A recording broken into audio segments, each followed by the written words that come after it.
welcome to the Tuesday edition of the Todd Veinotte Show. I'm Dan Alstrand. It is one of those maritime weather days, is it not? It's raining cats and dogs this morning. I was looking out to the front of our building here at the corner of Yonge and Roby just before we came on the air, and there was blue sky. You could see where the storm clouds had moved off, and they were heading in a direction towards Dartmouth and into Woodside, and there was a little bit of blue sky behind there. I think it's probably getting covered up, and I think we're expecting showers throughout the day today, but more badly needed rain came yesterday, and it rained significantly. It was a bit of a soggy commute in this morning, and people, to their credit, I know I criticize drivers a lot here on the program. To their credit, everybody, at least on my commute, we're kind of slowing down and dealing with some of the water and the standing water on the roads, but my goodness, this week I don't know what is going on, and I'm leaving at the same time as I always leave to come to work. It's it's a regimented thing for me, but the traffic this week, for whatever reason, is I don't know if it's the time change, maybe because it's brighter. I don't know, but it's been very heavy. Even on a Monday, which is normally a lighter day than today, but today and yesterday both a significant amount of traffic on the roads. I don't know. Maybe it's the time change gets people moving earlier because it's lighter. I don't know what the answer is, but it certainly was a busy commute in this morning. Eyes on Ottawa today. If you've been listening to the news, you heard that our business reporter Mike Epple is up in the nation's capital today as the federal government under Mark Carney gets set to deliver their very first budgets. Finance Minister Champagne's first budget, Mark Carney's first budget as Prime Minister. It's I think that probably the best way to describe it, at least in my opinion, is it's a very political budget. And by that I mean we're talking about huge projects, generational spending on infrastructure projects to spur the economy on in the face of the ongoing situation with the tariffs with the United States and the Canadian economy kind of sagging a bit.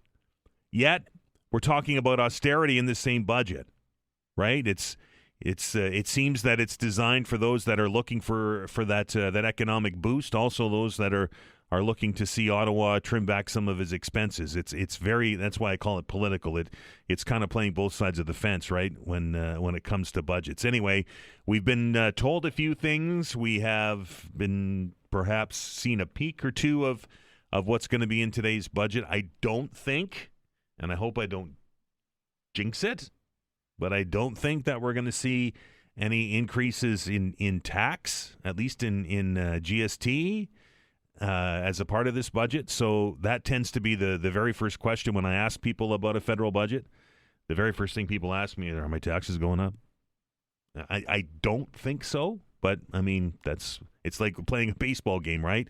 That's why we play them, because you never really know until the finance minister stands in the House of Commons and reads the budget out to the elected representatives there, and of course that's beamed around the country for us to see as well. We're going to do a bit of a budget reaction show tomorrow. We're going to bring in a couple of special guests to run down the budget, and we'll drill down into it once we get the information, and we'll bring you the pieces of it that we think are important to you as residents of HRM and Atlantic Canadians. That'll all be part of our show tomorrow. I was I guess, shocked this morning or yesterday afternoon, I guess, when the news broke about more gun violence, this time in North Preston. HRP and RCMP investigating a shooting death in that community on Sunday. Apparently an arrest has been made, which is a good thing, but it just we're not insulated from it, right, folks? We know that this is gun violence is a thing here. It is here. It happens way too often.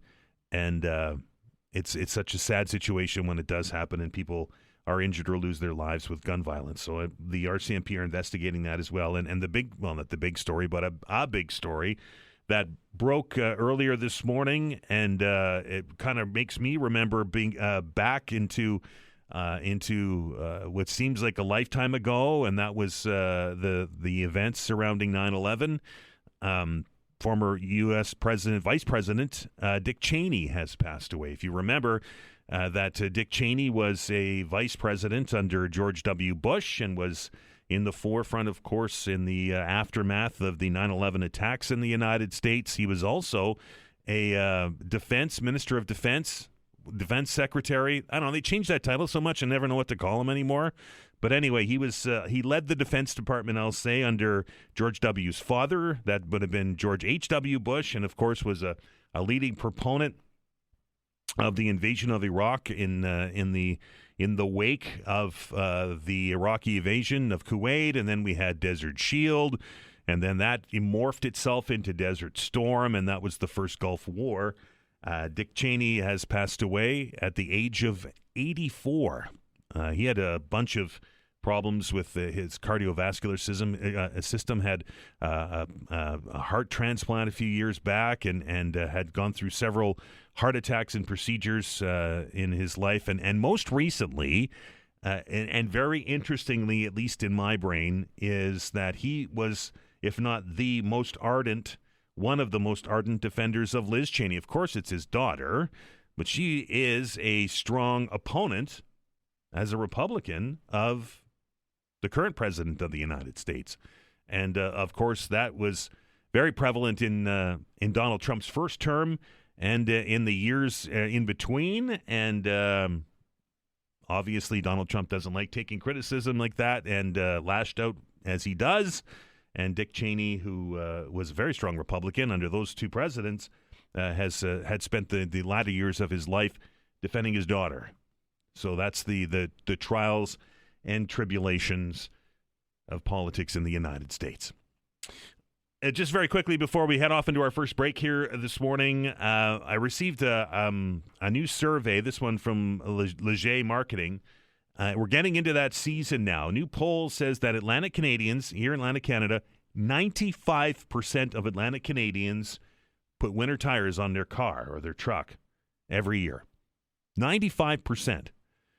That seemed like it was a fairly high number to me. I don't think we could get Atlantic Canadians together on 95% of anything. So I walked around the radio station and in the building here and asked people before I came on the air if they put on or have put on winter tires or if they're planning to put winter tires on. Those numbers didn't match here. They were a little bit less, mind you. A very unscientific poll. If I asked, half a dozen people. Well, it was closer to a dozen, but you get what I'm saying here. So there's been a lot of debate about winter tires and their effectiveness here.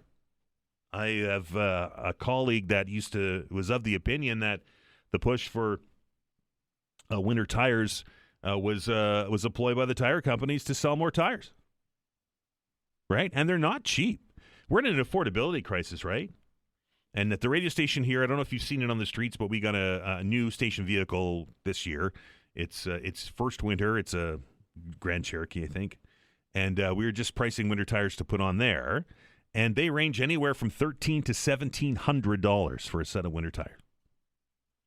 That's on top of the all seasons or whatever set of tires that you have.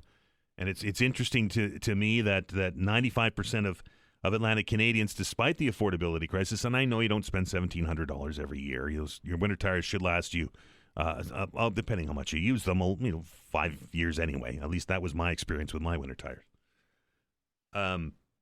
But it's interesting, in an affordability crisis, that Atlantic Canadians are still finding money to put the winter tires on their car. And let's not forget, there's a cost associated with switching them over. Some of you I know had them on rims and do them yourself. Some of you I know, there used to be a guy that sat in this chair that had his own tire mounting machine in his garage. It was convenient. But there's a cost to get those tires flipped over. And if you live in an apartment building, then there's a storage issue.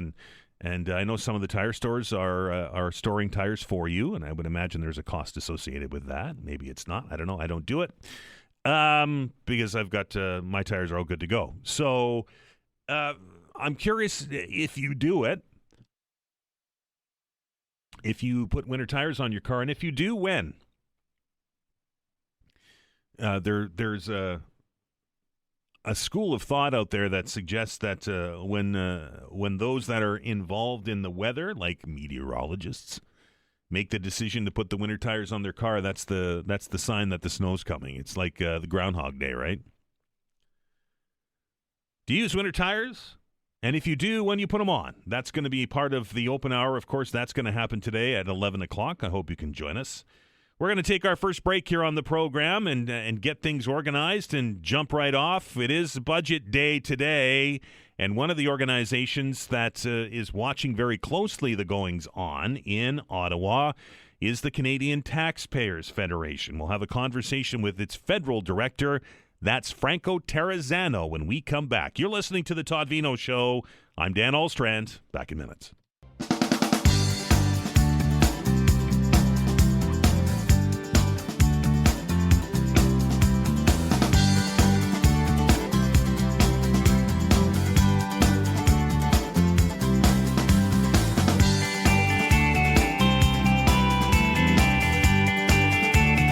Welcome back.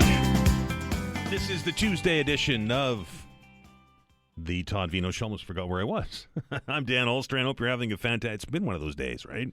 You know, when you're working and when you're you got a bunch of things going on. You've got lots of plates spinning on the pool cues, right? You got lots of balls in the air, and you're trying to do 7 things at once. That's kind of what's going on today. But my focus now fully on what's going on here on the program. I promised that to you, and watching the TV is one of the things that I was doing, trying to get the very latest on the federal budget as it's about to be delivered today. And as I mentioned before the break, one of the groups and organizations that will be keeping a very close eye on the goings-on at the House of Commons today is that of the Canadian Taxpayers Federation, and we're very pleased to welcome its federal director to the program once again, and that is Franco Terrazzano. Franco, how are you?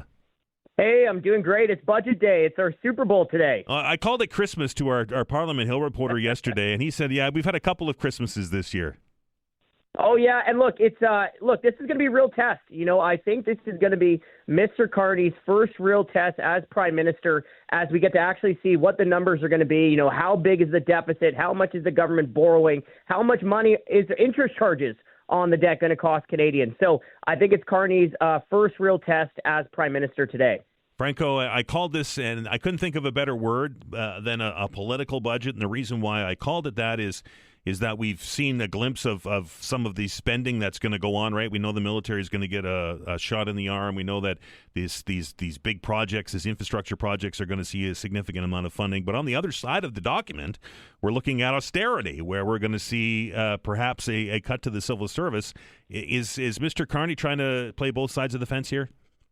Yeah, that's a great point. Look, I'm always skeptical when I hear the term austerity being thrown around because, look, for years and years and years now, we have been promised that the government is going to go on a diet starting Monday, and then Monday never comes, right? That's kind of what we've seen from the government for a very long time now. But look, the federal government does have to cut the number of bureaucrats in Ottawa. There's just no way around it, right? Over the last decade, you saw the federal government add 100,000 extra government bureaucrats. You saw the cost of the federal bureaucracy go up 77% since 2016, right? A 77% increase, all while you have polling show that Canadians, half of whom say federal services have gotten worse. And look, there is absolutely no getting around this point that there is no way to fix the finances in Ottawa unless Prime Minister Mark Carney fires bureaucrats. There's just no other way around it. Focusing on the spending and some of the goodies that we've been told about, Franco, this big projects, the infrastructure discussion that the Prime Minister has been having across the country to help combat the tariffs with the United States and the sagging Canadian economy. What are you expecting to see in that today? Well, I do think there's going to be tons of money going out to businesses, right? And I think that's the worst way to try to grow the economy. I mean, at the Canadian Taxpayers Federation, we call it corporate welfare. And let me just say is that Mr. Carney seems to be trying to signal that this is a different approach from his predecessor, but it's really not, right? Let's not forget it was under the Trudeau era where they announced the tens of billions of dollars in corporate welfare to multinational corporations for the battery plants. And look, we've essentially have already tried this experiment over the last 10 years where the government spends more money, calls it investing, right? This is not new. We saw this for the last 10 years. And, how has it worked out? I would go and say it's been a failed experiment, right? We saw inflation go through the roof, a 40-year high, and clearly we've seen our economy stagnate over the last decade. So I think it's time for a different approach. I think it's time for a course correction. And if we're going to try to grow the economy, I think the role of the government is actually to get out of the way, right? Take down the regulations barring resource development and go on a massive tax cutting campaign. Can these projects, these large projects, and I know that it wasn't announced in the first five, the one here in Nova Scotia, but it got an honorable mention, I will say, and that's the Wind West project. Can these things go without the feds? Well, one of the issues that I see with this approach, right, where you have this major project office that is looking at relatively few projects, is that some certain projects may get, fast-tracked, but unfortunately, all other investment is still going to have to jump through the regulatory hoops that has been brought in over the last number of years.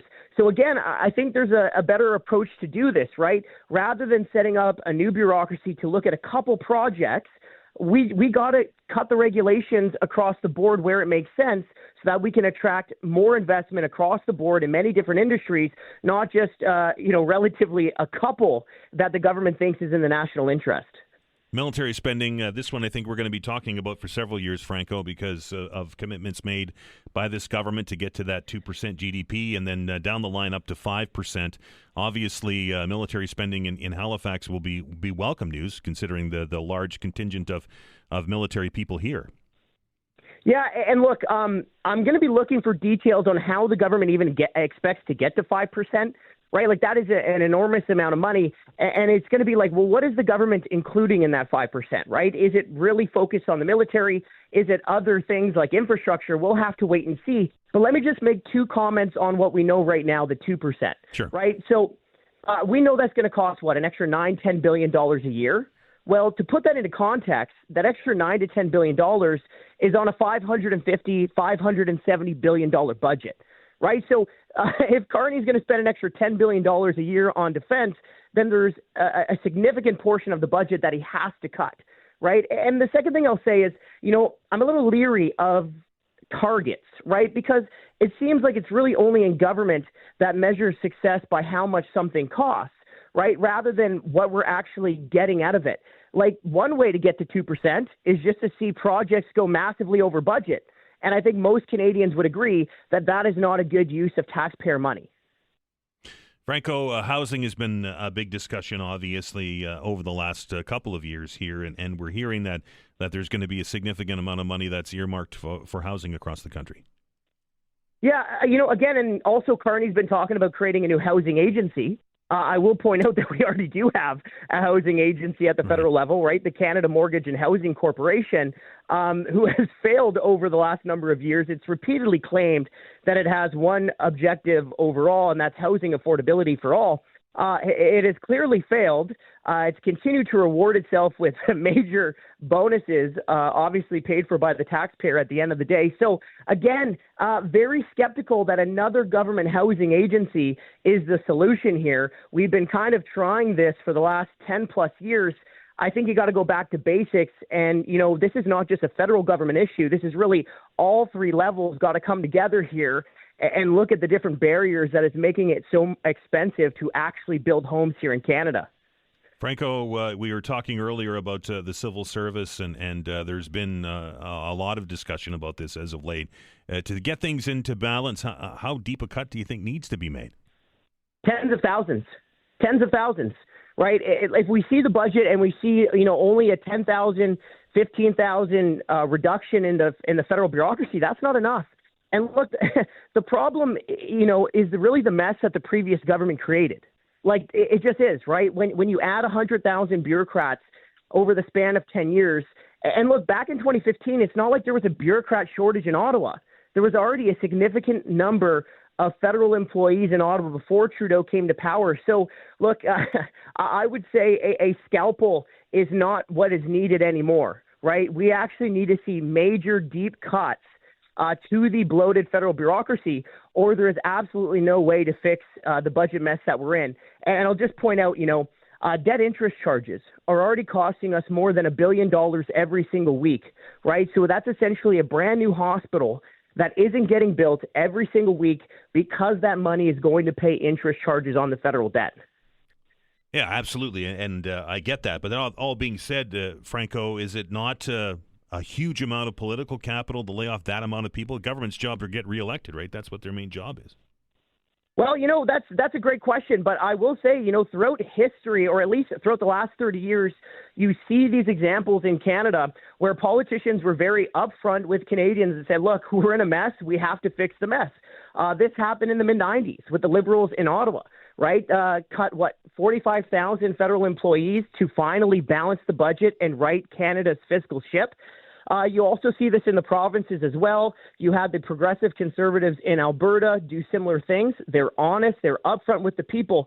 But let me say one little quirk of history that happened. All of these successful politicians who were able to sell cuts to both the bureaucracy and the people, they did one thing first. They cut their own pay. That's what they did first. But yeah, and I get it. It's more symbolic than a major savings, though, right? Well, I think it's both, right? Because look, even before the last big strike here in Ottawa in 2023, you had the union bosses demanding more pay for federal employees. And one of the reasons is they pointed to the member of parliament raises that they give themselves every single year. So yes, I think it's symbolic, but two, I think it gives you the moral authority to push for the necessary cuts within the federal bureaucracy. You think it's going to pass? There's been talk that the budget might not even pass. I don't know if I have that answer. I don't have a crystal ball in front of me. That one I can't answer. I'm just focused on the dollars and cents. Franco, as always, my pleasure. Hey, that was fun. Thank you so much. That is Franco Terrazzano. He's from the Canadian Taxpayers Federation. He says tens of thousands of job cuts need to come in order for this to work.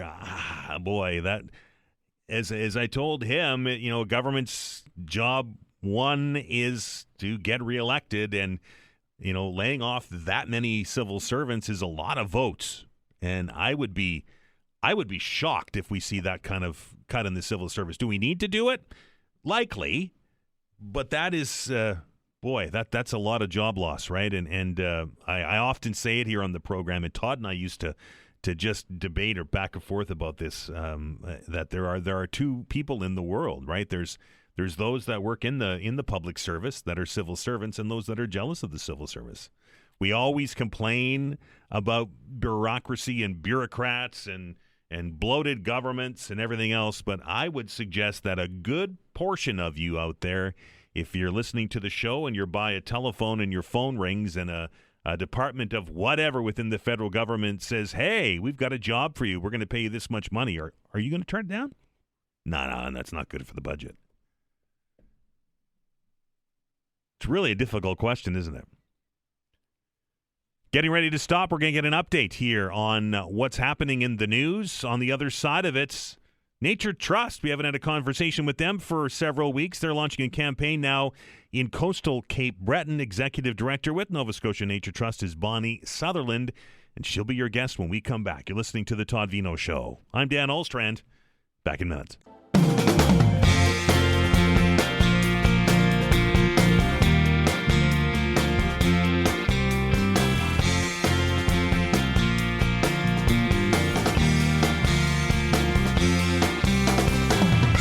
Back to the Todd Veinotte Show. I'm Dan Olstrand. Still to come in this hour, a conversation with musician and author and friend of the show. You know him as Alan Doyle. He'll be joining us after that we take our next break before the top of the hour, so I hope you can stick around for that conversation.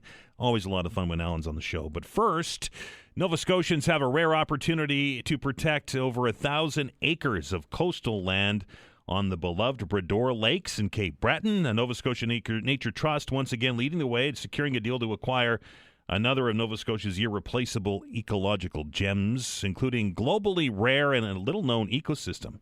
Now, they need $400,000 in public support by the end of the month to make this happen, and they have a campaign underway to try and make it so. And joining me on the phone to tell us a little bit about that program is the Nova Scotia Nature Trust's Executive Director, and that is Bonnie Sutherland. Bonnie, how are you?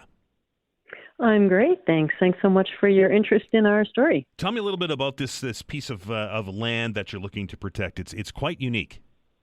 It is very unique, and even to have 1,000 acres of coastal land that's undisturbed on the Medora Lakes is pretty amazing in itself. But it's a very ecologically rich property with many different habitats and a number of endangered and rare species. But what's really fascinating about it is this gypsum karst landscape, which is globally rare, and within Nova Scotia, it's mostly on private land, and it's very difficult to access, so not a lot of people have actually seen it because it's this very strange landscape that's created because the gypsum is so soft that the water erodes it. And over time, it creates these massive sinkholes in the forest and sort of connected by these narrow ridges of rock. And then there's these beautiful white cliffs and outcroppings all through the forest and along the lake, and underground caves and caverns and water flowing. And it's just this otherworldly kind of landscape. And because it's so unique and so pitted and rugged, it has these spectacular old growth forests and a whole unique plant and animal community that's associated with that landscape. It's so I would imagine because of it being undisturbed, this is rather inaccessible, this land at this point. It is. I mean, parts of the property are more accessible, but once you get into the kind of karst terrain, it really is quite hazardous. And so, not a lot of people have had the chance to experience it. Why is it important to protect land like this, Bonnie? Well, protecting our coast, we know it's largely privately owned. We have very little of our coast protected, and it's something people treasure. So we want our coast protected because it's a big part of our history and our culture and our way of life. But it's also ecologically so important. Migratory birds that stop over in our coastal areas, how they provide these ecological services that help prevent, flooding and absorb that stormwater that we're experiencing more and more with climate change. So coastal habitats are significant. These globally rare, the karst landscape, it's so important that we protect biodiversity, all the benefits that nature provides for us, whether it's those actual ecological services, the medicines we find that that the importance of plants, and the physical and mental health benefits and spiritual that people gain. We know nature is so important. Doctors are prescribing time in nature.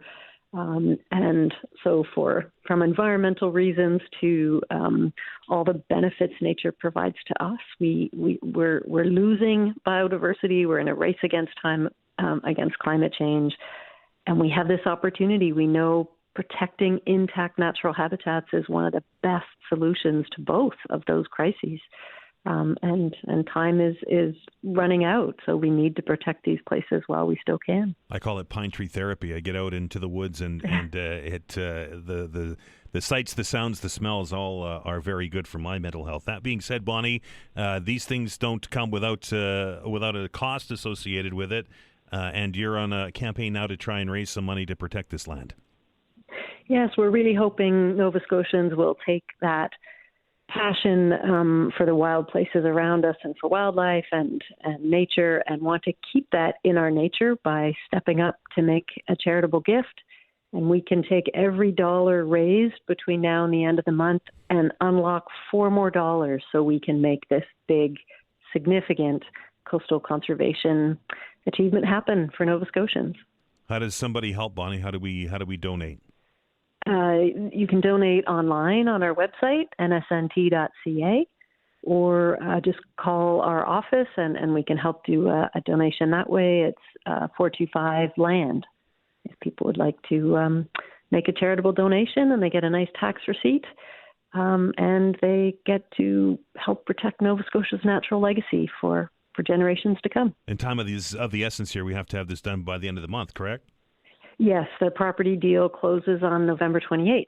So we hope people will take action as soon as they can and let others know about this great opportunity to protect our coast.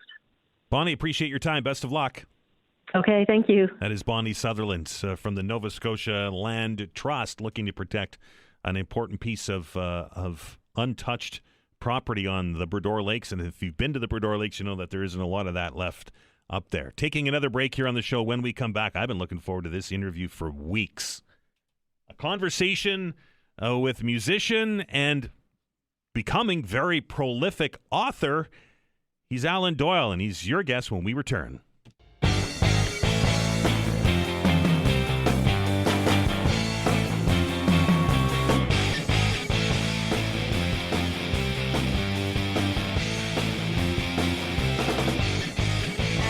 All right, welcome back to the Todd Veinotte Show. Dan Alstrand here with you on a Tuesday morning as we get you off and onto your day. My experience with our next guest goes back, to a cold winter's night, I will say, in Northern Ontario inside a community auditorium. Then it was reinforced several years later over a libation, or maybe two, inside the friendly confines of the lower deck here in downtown Halifax.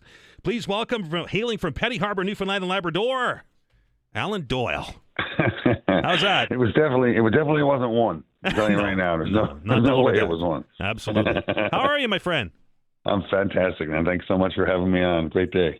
Everybody knows Alan Doyle as a singer-songwriter. We remember your days with Great Big Sea. We've seen you on stages all over the place. But you, sir, are becoming a prolific writer. I didn't see it coming either, so don't feel bad for being surprised. I like if someone had told me I'll be releasing my fourth book, I'd be telling them they're cracked. But yeah, this one is a special one. It was kind of a little love letter to my home province and my own backyard, and a fun way to document a family trip really around the home province.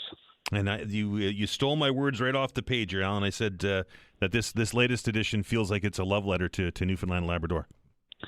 Yeah, it's sort of a discovery and in many ways a rediscovery of the place that I thought I knew everything about, and my elevator pitch to the publicist early days was, follow me around Newfoundland and Labrador because I knows everything about Newfoundland and Labrador, and then watch me discover I don't know very much about it at all. And it was like I grew up, of course, in Petty Harbour, as you say, in a little fishing town that was much like a lot of the coast of Newfoundland was, completely dependent on the inshore cod fishery. And then, as soon as I became an adult and started Great Big Sea in the early 90s, all that changed with the cod moratorium. And I just wondered if it would be an interesting revisit to go back to some of the places I'd been before, but also to discover new places in Newfoundland and Labrador and see how they had changed and if they were paving new ways forward, and like how would I view it differently? For example,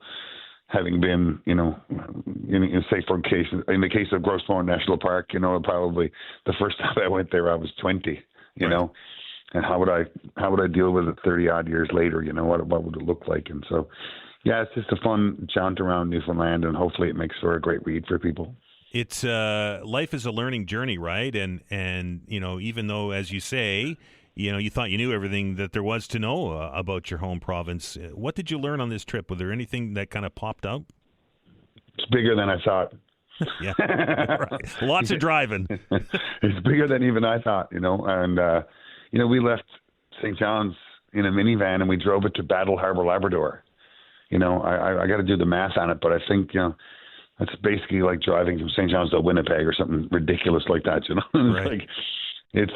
But it's all in one province, it's a territory of a province. And especially like I just spent the summer in Prince Edward Island, like comparing the geography of those two places is wild, and like, it's a great big spot with not many people on it. And, it makes for really diverse and interesting cultural things that have lasted, longer than anyone would have imagined. Like people left, Southern England or Southern Ireland and moved to a community, on the north coast or south coast of Newfoundland. And of course they were isolated there for 250 years. So the stuff that, used to happen in, the southwest of England is still happening, on the north coast of Newfoundland, and even though it's not happening in England anymore. Right. And it's just this weird, Newfoundland is a wonderfully weird, interesting, endlessly charming and fascinating place, even to me. Need to put that on a T-shirt. Wonderfully weird, right? It is, yeah. I mean, it is. Fair enough. Alan, you said you had been to some places in your youth and had gone back to visit them, and you laid out some of the changes that had happened in some of those small fishing villages, including Petty Harbor. Has it been a significant change in all those years? Oh yeah, I mean, look no further than Fogo Island. I speak about Fogo a lot, right? On the book, and I mean, this Fogo Island is an excellent and probably example of a place that just refuses to quit, right? It just constantly reinvents itself as, from a, what would have been a whaling destination and a sealing destination, then to the cod industry, and then to the fish plant industry, and now into ecotourism. And it constantly reimagines its reason for being there in the first place, and why people would inhabit it and live there and make an economy there. And it's admirable and even kind of lovely, to see how hard they work to keep their own backyard flourishing. It's a testament to the people of Newfoundland and Labrador, right? I mean, they're a hardy bunch, and I haven't met one yet that isn't extremely proud of where they come from. Yeah. Yeah, I guess because we've had to work so hard for it, and so you end up being invested in it, in a way maybe that most people aren't, but answering these questions is part of the journey of this book, right? It's like the very title itself is like, okay, they call it the Smiling Land, and people are happy and proud. Okay, why? Okay, why are they? Why? And those are some of the questions I try to answer in this book. Alan, I imagine the book is out now, is it? Comes out today. There you go. Look at that. It's launch day, November 4th. So it's available everywhere, and I hope that many listening today will listen to it. With you, this is your fourth book now. Do you have any time to play guitar anymore? I do, thank God. I've just finished a big run with the musical theater world here in Toronto, doing Telltale Harbor, and then I have a new tune out, and I have a new group of songs, a new EP or CD, whatever we call it these days. It comes out just after Christmas, and then we kickstart a whole big tour that rolls around. We do a month in Canada, and then we do a month in America, and then we do summer stuff. But I'll be in the Halifax area. Where am I coming? I'm coming to the library later the month for a little event for the book, and then I have a little sort of semi-residency planned for March, the earliest part of March, at the White House performance venue there. I got 3 or 4 nights in a row. Nice. Where I'll be in Halifax, and I finally figured out what's better than one night in Halifax. 4 nights in Halifax. Absolutely. Yeah. Absolutely. Exactly. How do you get the time? How do you figure out, with writing and performing and writing songs and recording? You're extremely busy, right? Yeah, I mean, all these projects, I just finished this musical thing, and then, while I was doing that, in the summer, I just had time to write, because we were doing 3 or 4 a week at the Charlottetown Festival, so I had a couple of days off a week, and so I had time to write and record some songs, and that just became the new EP, and then the book, of course, I wrote over the last, the book has been written for a year and a bit. But just with the finishing of it and the scheduling of the release and all that, it just happens to come out right now, and the same time we're announcing a tour that will happen in March. And yeah, it all, it is busy, but I'm always busy doing stuff I love, fun stuff, and so I'll take that good fortune any day. Alan, 4 in the hopper now. Is there a 5th in the works here? Are you looking to write something else? I don't know. The hardest thing about writing a book is writing a book. Right. Yeah. Yeah. And I do. It sounds like a silly thing to say, but it's the truth. It's there's nothing hard about writing a book except writing a book. Right. That's all. You just gotta sit down and write a book. There's not like you gotta try to, design a bridge that goes across a canyon or something. It's like you just got to. Lots of people have done it. It's like there's lots of books out there, but it's friggin' takes so long. No but doubt. I don't know. I'm the next thing. The book is coming out now and stuff, and then the next thing is the new record and the tour, and then we'll see what comes after that in this lucky life of Alan Doyle. Did you watch the Blue Jays Game 7? Oh, I did. I was here in Toronto. Nice. And it was what a fall to spend it in Toronto with all that stuff. I mean, the place was just on wheels, and disappointing result there. But really, the disappointment of that whole thing lasted for 30 minutes. And because it was like the incredible, like a bonding aspects of that for the city. Wherever you went for a month, everyone had the same sweater on. Right. And like that was. And this is a very diverse city, of course, and it was just lovely to see how everybody came together, even for sports or for whatever. I was very, very lucky to be here for that block of time. Kind of felt like you were in Atlantic Canada for a minute, I bet. Yeah, really, honestly, it was very, very sweet, if you don't mind me using that word. It was very sweet, yeah. Alan, I know you're busy. I appreciate you joining us today, and best of luck with the book, and we're looking forward to the new album out there, and hopefully we'll get down to see you at the Lighthouse. I love it. Thanks so much. Have a great day. That is Alan Doyle, songwriter, performer, former member of Great Big Sea, tours, was at the Charlottetown Festival all year. Can you believe how busy he is? And then he had time to write a book. I don't have time to eat lunch. Anyway, looking forward to it. Out today. So that's one of the very first interviews you're going to hear on that one. It's called The Smiling Land. It's a tour guide's role to welcome the rest of Canada to Newfoundland and Labrador. And it will take you on an adventure in the way that only Alan can do. I urge you to go out and get it. It'll be a great read. We're getting ready to take a break here for the news at the top of the hour, but on the other side of it, it's time for the open hour. We're going to open up those telephone lines. At a fantastic call in yesterday. I truly appreciate it when you all call in, and I hope you do the same thing today. Same rules apply with the open hour. As always, you can talk about whatever it is on your mind, but I mentioned off the top of the program today that I saw some new data, a new survey out that shows that 95% of Atlantic Canadians are using snow tires. So I did my own survey very quickly. I walked around the building and I did my unscientific question, poked somebody in the shoulder, hey, do you put winter tires on your car? I know it's not as accurate as the Leger poll is, but the numbers weren't the same here. So I'm curious, do you use winter tires? Do you put winter tires on your car? And let's not, and I mentioned this earlier, let's not forget that, we priced those tires for our new vehicle here at the radio station. They went anywhere from $1,300 to $1,700. Now, not a small vehicle, but you get the point.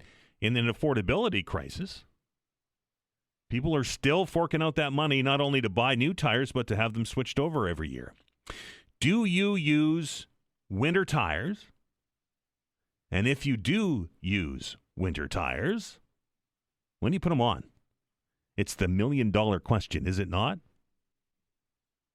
You put them on too early and then it's too warm and then you wear them out quicker?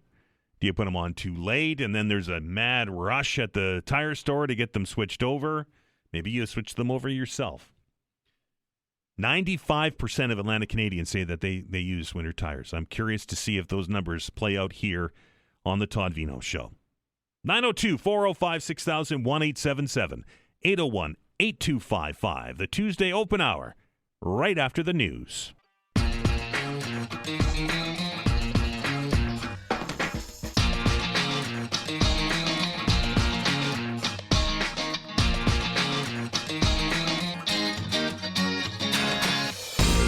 Welcome back to the Tuesday edition of the Todd Veinotte Show. I'm Dan Alstrand. The lines are now open, 902-405-6000 or 1-877-801-8255.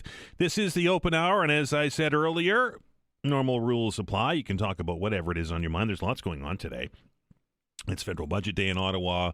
Of course, we are also asking you what your thoughts are on winter tires. That number, 95% of Atlantic Canadians using winter tires, is is quite a staggering number to me. And as I said yesterday, it's tough to get Atlantic Canadians to agree on anything, but apparently total buy-in on winter tires. So do you use them? Do you use winter tires on your vehicle? And when do you put them on? 902-405-6000, 1-877-801-8255. Let's start with Tim this morning. Tim, how are you? Oh, Dan, how are you? Good. It's on your mind, sir. Very good. Well, two things. Yes, I use winter tires. I use the middle of November to put them on, and we'll see how that goes. But in any event, that's not why I called. I called in regards to the finance minister yesterday, and I'm not trying to be petty. It may be optics. But, putting on brand new shoes, not sure what they cost. But if he's asking Canadians from coast to coast to coast to tighten their belts in advance of the budget, I'm not sure why you need a new pair of shoes. It's tradition. Donate the money. Well, I hear you. But tradition, if we're all going to make choices, donate the money to a food bank or another charity and, prepare yourself accordingly, because I'm not sure why you need a new pair of shoes to announce the budget, but we'll see what the results are today and go from there. Appreciate the call, Tim. Thanks. 902-405-6000, 1-877-801-8255.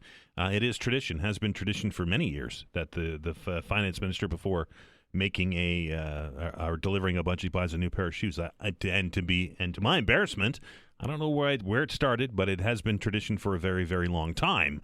That being said, Cormac McSweeney yesterday, our roving Parliament Hill reporter, said that Philippe Francois Champagne's shoes came from a Canadian company that normally makes boots. They made them special for him using all Canadian products. So maybe that's a message to Canadians as to where the government's going with this federal budget. I don't know, but that's my understanding anyway. Is that it is it's tradition. 902-405-6000, 1-877-801-8255. Let's welcome Craig to the show. Craig, how are you? Not bad, Dan. How are you? Good. It's on your mind, sir. Just a winter tire thing. I have an all-wheel drive SUV and a front-wheel drive car. Definitely run winter tires on both, but also on the separate rims. Over the years, I've also acquired, I have a 3.5-ton hydraulic jack, my own compressor and air tool. So nice. I can change them over myself, both vehicles, in about 30 minutes. And it doesn't cost you. And I have friends and neighbors that usually take advantage of that as well. But usually around mid-November as well, when I consecutively start seeing days where the temperature doesn't get above 10 degrees, because where they are a warmer rubber, like you say, I don't want to wear them out too early. Right. And then usually switch back over to the summer/all seasons sometime around end of March, first week or so of April.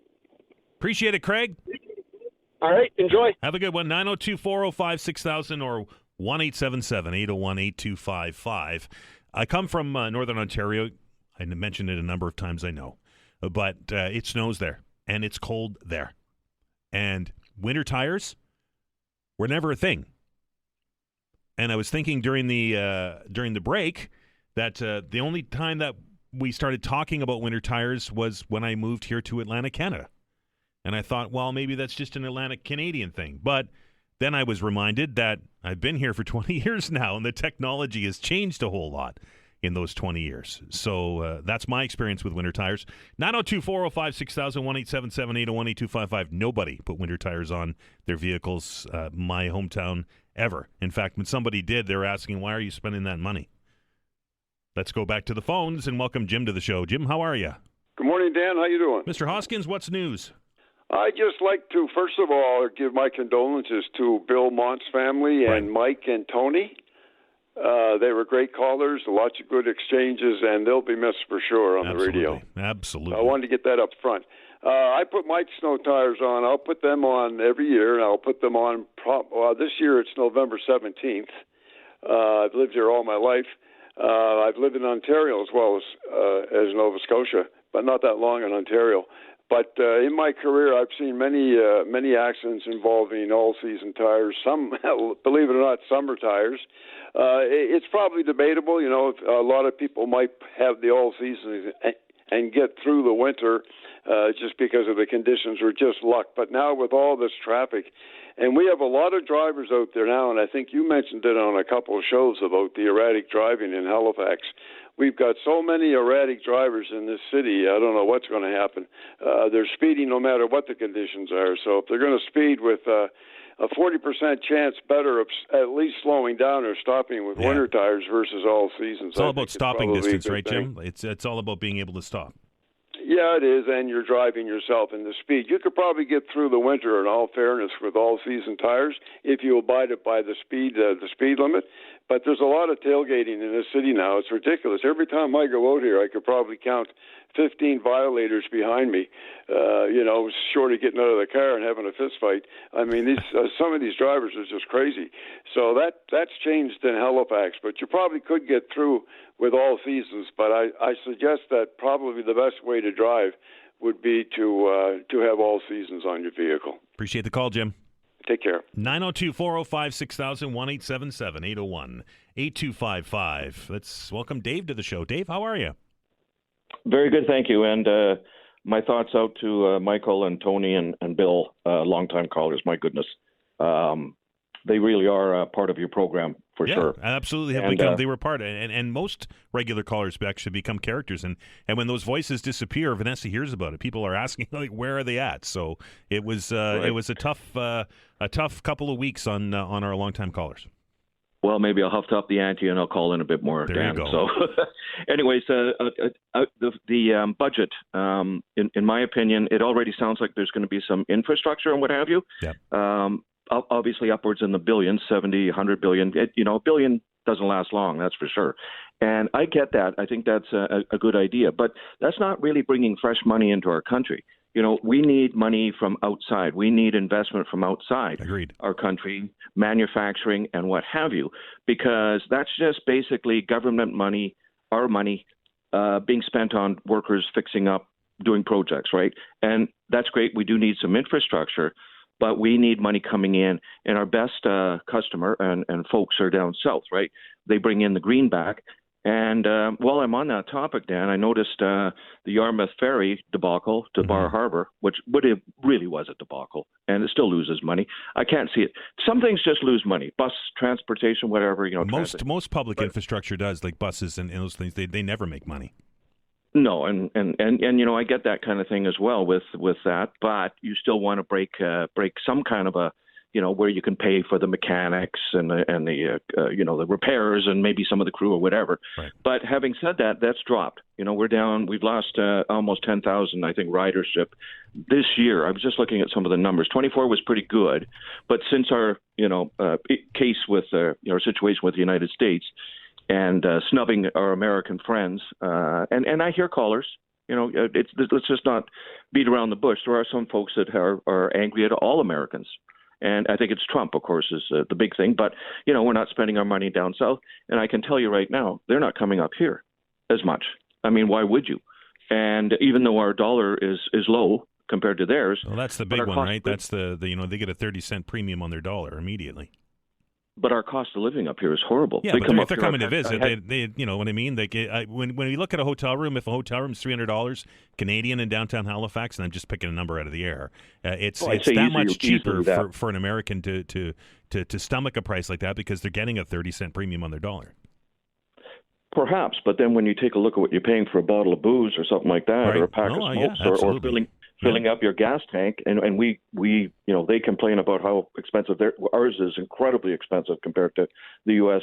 Gallon, if you want to work that out. For sure. But so anyways, having said that, with the ferry boat, I'd like to know, and we need the cruise ships coming in, right? We need the American dollar. Let's face it. We need money coming into this country.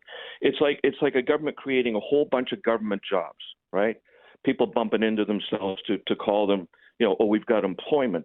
But that doesn't really generate capital or GDP, if you will. And I think what I'm understanding, too, there is going to be some cuts in this budget as well. To the civil service, here. And they could be very deep. Yes.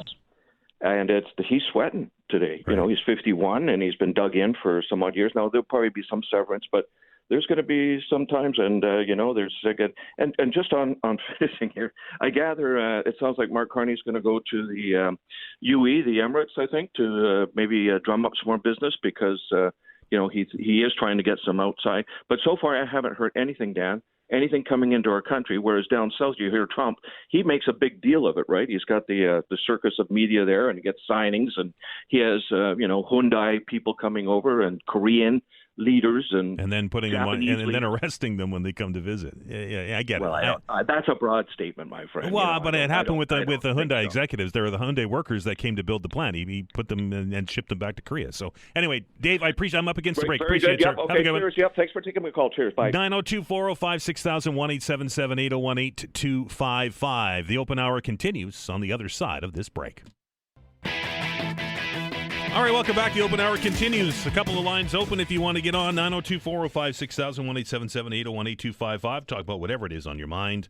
But we are asking you the question about winter tires. Do you put winter tires on, and when do you put them on? Very quickly off the back of Dave's call there before the break, and talking about the Americans and how expensive cost of living is here in Canada. And I don't think that that's a surprise to anyone. But on Sunday, the day after the Jays loss, I took a call from a friend who lives in Texas. He's lived down there for a long time. And we were talking about the Blue Jays. And then he said, well, I got to go because I got to go make supper. And I said, well, what are you making for supper? And he said, well, I just got myself, I went to the butcher shop and got myself 4 T-bone steaks, right? And I had them cut it at an inch thick. So you can imagine, right? I think I'm being conservative when I say that here in today's current pricing, we're talking $35 or $25 or maybe even $30 a steak, right? I don't think I'm out of bounds here saying that. And I said, well, what'd you pay for them? And he said, Dan, now this is U.S. dollars, but just for comparison, he said, Dan, I bought those 4 steaks, and they were $22 total. So that's what Dave's getting at. 902-405-625, $22 for 4 1-inch T-bone steaks. $22. Wow.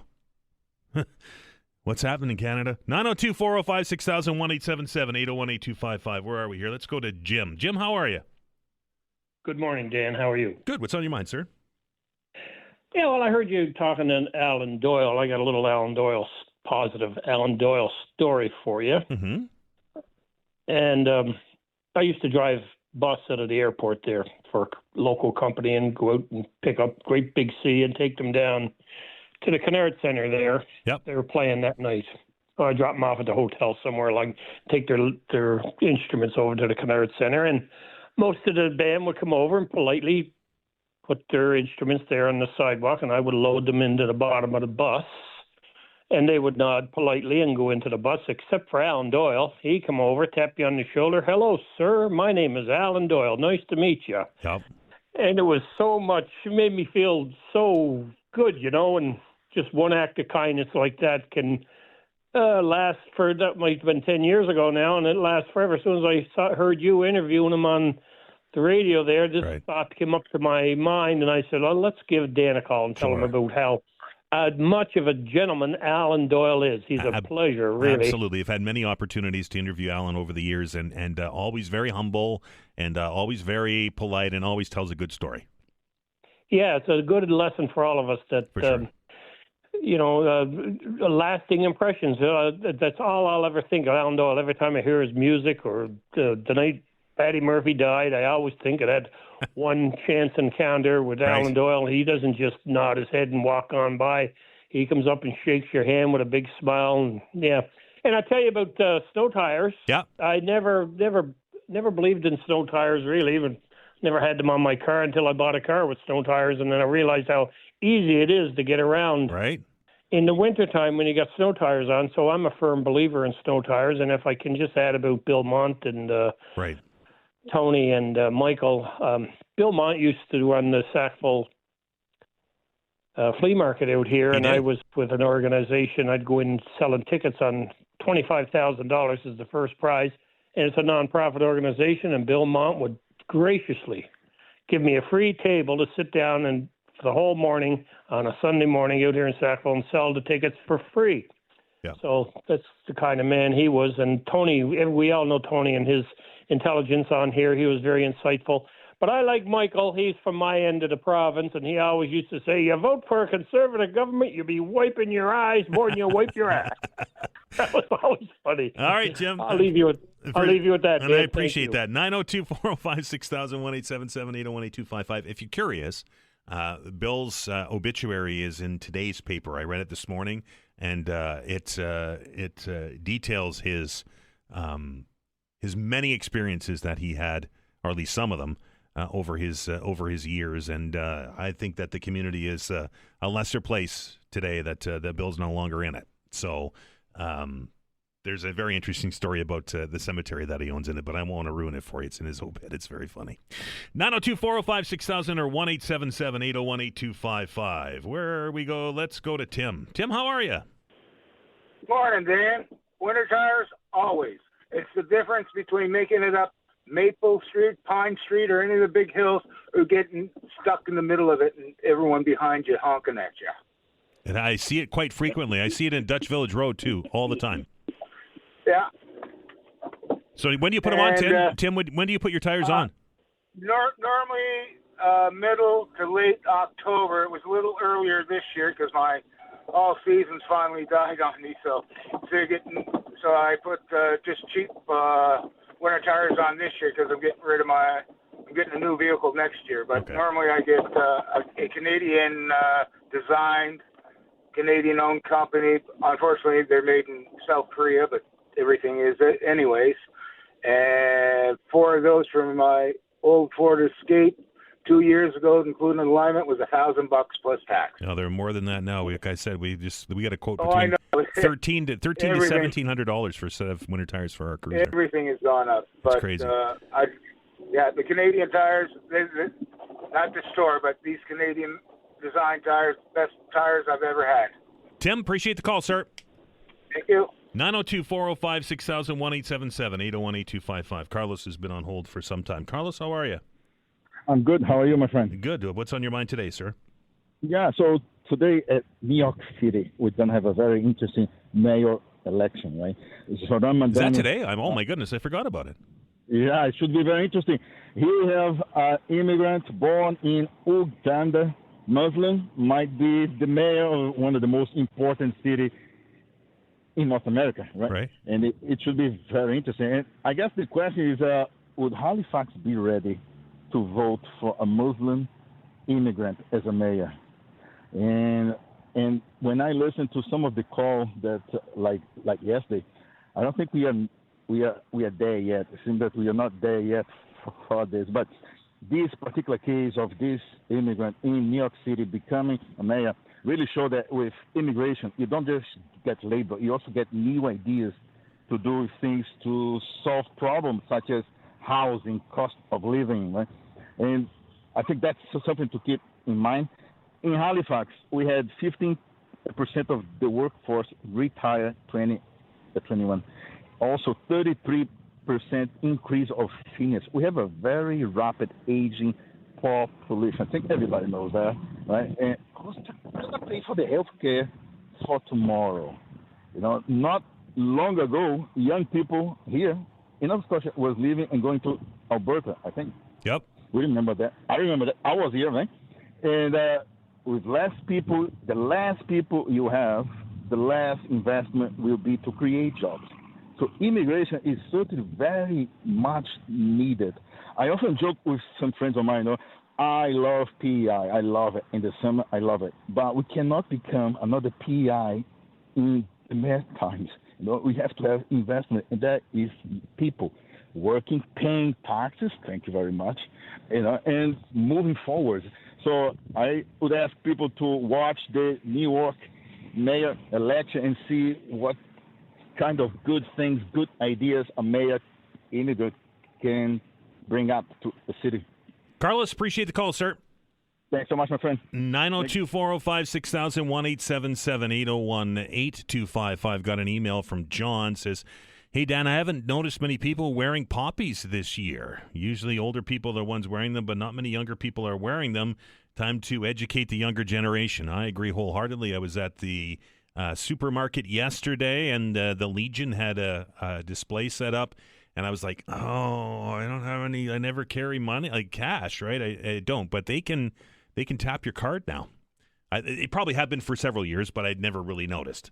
But so you don't even have to have a couple of dollars in your pocket. And it's important for us to wear a poppy and remember the sacrifices our veterans have made over the years. That's an important thing too. But also, don't forget that money that you donate helps to support the Royal Canadian Legion and the great work that they do, not only with veterans but all the community stuff that they do as well. So get out there and get yourself a poppy. Time to stop and take a break. The open hour will continue on the other side of the news. You're listening to the Todd Veinotte Show. I'm Dan Alstrand. We're back in minutes.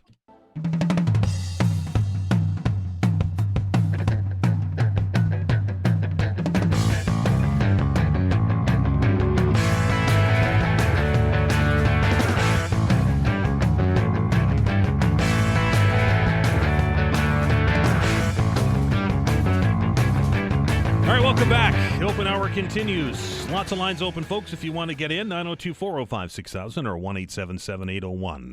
1-877-801-8255. You can chat about whatever it is on your mind. That's the beauty of the open hour. I am asking the question today, however, about winter tires. A new survey that came out today said that 95% of Atlantic Canadians use winter tires during the winter season. And by the volume of the callers that we've taken thus far on this, I'm seeing a lot of people that agree with that. It's interesting, and I wonder if the technology has changed so sufficiently in the last 2 decades that there's more buy-in on this. I know the province of Quebec is mandates it. It's required by law to have winter tires. Not here, not in Nova Scotia, but a good majority of you, at least the callers to the program, have said that they put them on every year. Do you use winter tires? And when do you put them on? 902-405-6000 or 1-877-801-8255. I've got an email from Dan. Dan writes, "Hey, Dan, sounds like you're paying too much for tires. I mentioned earlier in the show that we price tires for our news cruiser here, and they range anywhere from, $1,300 to $1,700 for a set of tires." He says, he gave me I won't say the name of the business, but it's a Quebec-based company. He says, all varieties and brands from cheap to high-end, shop from Quebec. I always have discount codes by far the cheapest. I appreciate the email, Dan, but I think we're going to support Nova Scotia businesses when we buy our tires. That's not necessarily a bad idea for if you're looking to save money, but for the radio station, I think we'll support a local vendor or supplier here and buy our tires. 902-405-6000, 1-877-801-8255. Let's go to the phones. We welcome Ryan to the show. Ryan, how are you? Hey, Dan, I'm not too bad. Yourself? Good. What's on your mind?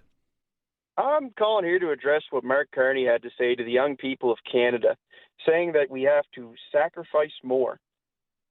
I don't really know what we have left to sacrifice. There's not much left in the coffers, is there? No, well, I lost my train of thought here for a second. I don't really know what young people have left to sacrifice from not being able to even buy homes. The renting prices are outrageous. You know what I mean? Having children is even not really feasible at all for our future, but the immigration is through the roof. So I don't know how that works either. I'm not talking about vacations and mansions. This is your average family home and groceries on the table at the end of the day. Yep. I don't believe there's a Canadian dream anymore. It's more of a Canadian nightmare that us, the taxpayers, are funding. I'm hoping that today is the day that Canada wakes up when the budget is released, because our funding is going elsewhere other than to the country that we're in, and that's not right. So I'm taking, I don't want to put words in your mouth, Ryan, but it sounds to me like you're not looking to see any significant improvements in your life when this budget's tabled today.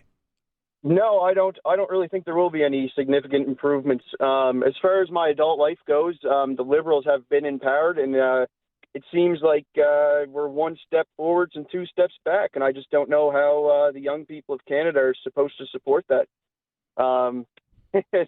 I just hope that Canada wakes up so we can have a brighter future for the rest of Canada and Nova Scotia, even for that matter, because like you said earlier on the show, people are leaving for Alberta.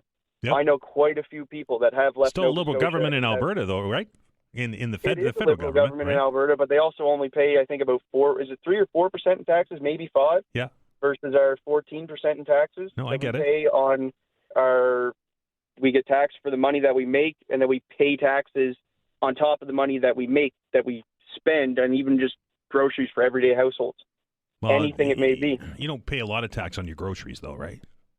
Yeah, it's about 14%. Yeah, but not on everything, man. You don't pay grocery. You don't pay HST on a lot of your groceries. Look at your bill. I will, but there still even is tax on it. On some things, I agree, 100% agree. But with a lot of your groceries, you don't pay tax on them. Next time you get your receipt, take a look. I will. I appreciate like to. I'll look into that a bit more. I'd hate to be wrong about that. It's just I just don't see how things are getting better in Canada like they keep promising.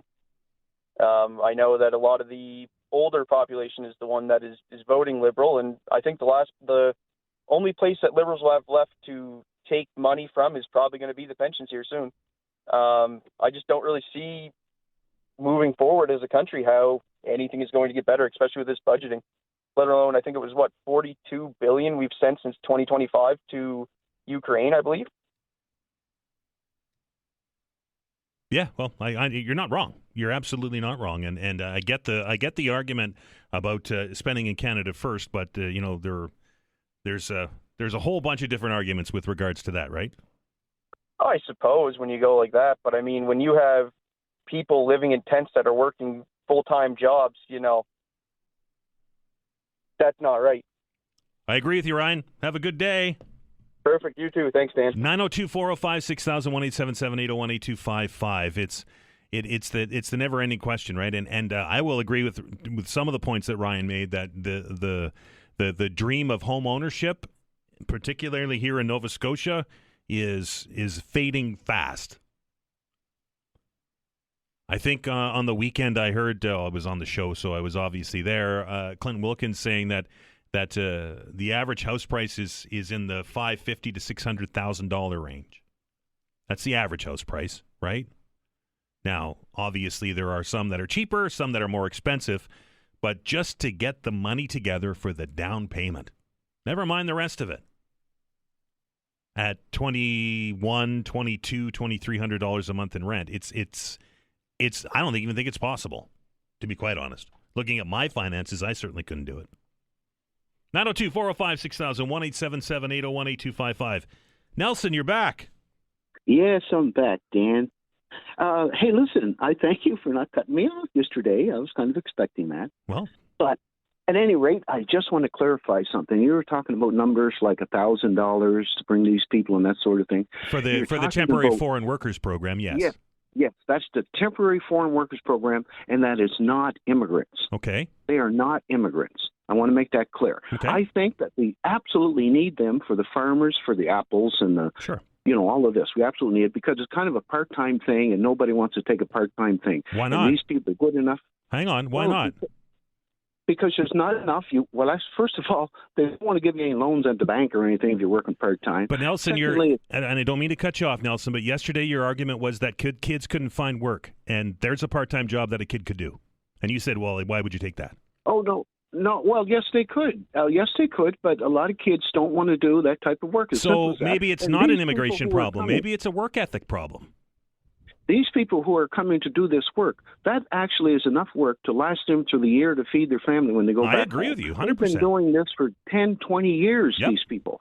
And we absolutely need them. The farmers absolutely need them. I'm not saying anything about those folks. Who I'm talking about are the immigrants who are coming here. Mm-hmm. Now, we just heard some of the numbers and stuff this morning, the people who are unemployed and the people who are afraid they're going to be on the street and that sort of thing. Well, if that is happening, why do you want to bring in more unskilled people? We need skilled labor here.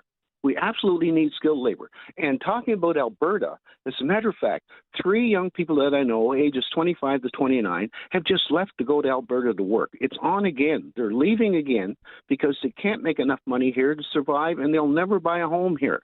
So that exit to Alberta is happening again, and it's happening big time. Now, I just want to take – one gentleman was on earlier talking about a possible Muslim mayor for New York. Where was it? New York City. Here's my thing. I don't want to hear that this person is Catholic, Protestant, Muslim, or anything else. Because if you're specifying that they are a certain religion, then you expect that for some reason, being this religion is going to make a difference. I just want a good person. That's who I want, is a good person. So I don't want people to be saying that they're Muslim or they're Catholic or whatever else. Just a good person. But with the immigration, if we don't get it under control, I think it's going to be the end of Nova Scotia as we know it, because this boom is going to end. There's going to be no jobs for a lot of people, and we're going to be in real bad shape real soon. Thanks for the call, Nelson. Thank you, Dan. 902-405-6000, 1-877-801-8255. Don't want to put words into Nelson's mouth, but I think he made my point yesterday when he said, well, they don't want those jobs. A job is a job. Is it an awful job? Is it a good job? Is it pay enough? Doesn't it pay enough? I think he made my point. We're back after the break. All right, welcome back. Still a couple of lines open if you'd like to try to get on. 902-405-6000 or 1-877-801-8255. To the phones, we welcome Jeff to the show. Jeff, how are you? Good, man. Good. Hey, Dan, calling back again. This immigration must have rubbed me the wrong way. Well, I tell you, if an employer can't find a worker, then he's got to look elsewhere to get the job done. And if he's bringing people in, then, well, what do you do, right? If you offer the kid a $20 an hour job to push a broom around and he kind of looks at you like you got two heads, well, that's kind of where we're at nowadays, right? Like, that's the experience I see out there anyway. And I work a labor job, and I don't know, we got a whole crew, and we just go through them like water, the young people, because they're either, I hate to say it, on their phone or off in space. And I hate to paint the picture of all young people because, like, shit, man, I'm young. Like, I hate to say it, like, I'm 40. Yeah. But, I just... Younger I than don't me, know. how's that? Does that work? Yeah, like it's wild, right? Like, Jeff, let me ask you this question, and I don't want you to tell me the name of your business or whatever else, but Go ahead. I hear over and over and over again, and I don't have any kids that are any kids, period, but any children that are in the job market, and I hear from callers here on the program and emailers that kids are going out and then they're carpet bombing Halifax looking for a job, and they can't find it. What's been your experience with that? Now, I would say to that, like, man, have you been through Burnside? Like, Neocon, that's hiring right there. And there's another place, what's that? Not Miller Waste, but Waste Management. They hiring all the time. Like, I don't buy that as an excuse, because when I was, 15, 16, 18 years old looking for a job, I found one pretty quick, right? And jobs were scarce back then. Like, I just don't buy that. They're not, I don't know. I think there's lots of labor jobs out there. There's lots of labor jobs out there as far as I'm concerned, but I don't know. I hope someone calls in and backs me up on this anyway. All right, Jeff, I appreciate it, sir. All right, thank you, Dan. 902-405-6000 or 1-877-801-8255. Where are we here? That's, oh my goodness. Keith's been on hold for a long time. Keith, I appreciate it. What's on your mind? Good morning, Dan. How you doing? Good. What's on your mind, sir? I'm just going to make a comment about the winter tires. Like, I put mine on, and I only started using them about 10 years ago. Did you notice a difference? For a while. Do you notice a difference when you put the winter tires on? Yeah, I mean, there's a difference there, right? I just see the weather here in our province, as you know, and it's just unpredictable. You can go to work, and there's no snow, and when you leave, there's 6 inches of snow on the ground. And freezing rain. Yeah. And so I put mine on, and I usually put mine on around, I've already got mine booked for towards the end of November. I book early, that way I know I'm not in that mad, crazy dash to get tires changed over. Yeah. And then I leave them on till probably the end of March, somewhere in that area, like a lot of people do. But I'm glad to see that most Nova Scotians, according to that poll, are, putting on their tires. Appreciate the call, Keith. Thank you. Have a good one. 902-405-6000, 1-877-801-8255. Here's Matthew. Matthew, how are you? Good. Yeah, I get my winter tires. I'm actually still surprised insurance companies don't require it. They ask you, though, because I got my insurance company, or my renewal, right? I went into the actual place because they have to go through a list of things, and they asked me, if I put winter tires on. I don't know if I got a discount because, well, it's still really expensive, but I don't know if I get a discount or not. Maybe there should be a discount, Maybe or the opposite, a premium if you don't. But I think it was an email that said that you guys are getting hosed for your tires. Yeah. I hang around a tire shop quite a bit. My friend owns one, and for good tires, that's a pretty normal price. There might be a little $100 Roger surcharge in there, but maybe. No, I mean, good tires are expensive, and you can get cheap tires. You go right ahead, sir, and I'm going to stick with my Toyos. Fair enough. And can I mention one more thing that doesn't quickly. get talked about in regards to property tax quite a bit? Yep. It is the property tax cap. So I'm no expert, but if you own your home for, I think it's 3 years, your annual tax increase is what's called capped, or it still increases, but at a fraction of the regular rate and the rate that you hear on the news all the time. So it results in countless homes, and when I work in real estate, there's some homes that are assessed at, say, $750,000, $800,000, who pay less property tax than somebody who purchases at $350,000. That cap stays on until you sell, right? And the next person isn't capped. Is that how that works? Correct. Yeah. So in most cases, when people hear this property tax increase, it doesn't impact them whatsoever. It's an irrelevant number to them. Right. Now, I see all the time people who are first-time home buyers who pay triple the property tax that the current homeowner does. Doesn't seem fair, right? It's usually double, and there's some cases that it's triple. And this isn't talked about enough in regards to first-time home buyers, where banks always ask for a property tax bill, and it's almost irrelevant because not that it will increase, it will double, sometimes triple. Yikes. And you add that on top of the 1.5% deed transfer tax, and the idea of purchasing a home at a fair price in this market, considered $350,000 to $400,000, is if you can find one at that price. That's the thing. You can't. Right. That's the only price point that's competitive right now, is $300,000 to $400,000, because there's so many buyers approved for it sitting on the sidelines, and it's very challenging. And then you add on the increased property tax, which this new rate will impact them. It won't impact somebody who's capped. But that doesn't get talked about much, the property tax cap. Now, maybe a way to increase revenue is to, address the cap. I don't know if that's political suicide or not, but... Might be. Matthew, hey, appreciate the call. Yeah. 902-405-6000, 1-877-801-8255. Larry, how are you? Hey, good. How are you doing? Good. What's on your mind today, sir? Well, a couple things. And a quick one on the tires. Yes, winter tires on in November, off in April, early April, typically. Right. Taxes. Taxes are an issue. Raising taxes, I believe, is something that is a last resort and should be a last resort. I look at things like the Fairview Cove overpass there, the new one. They're spending $100 and some odd million, and I wonder. I know this is to appease the public. I just can't imagine how it's going to help. We spend all this money on overpasses, and all it does is push the traffic another mile down the road, and then you're backed up at the next intersection. Right. They need to fix all the pinch points first, right? They need to fix all the pinch points, and they need to find alternative ways into the downtown. Sure. And I hate to say this has probably been kicked around a dozen times. Maybe a fast rail service, maybe it's ferries, maybe it's a combination of things, and maybe to some degree it's pushing some of this workload, these commercial businesses, a bit further out of the perimeter of the city. So that's kind of my thoughts on that one. Sure. Immigration, you mentioned, and I've owned a business for quite a number of years, and I sold it a number of years ago, and I'm still working for the new ownership and enjoying myself from a work standpoint. But right. We hired I think 5 at our local office alone for people that are from away.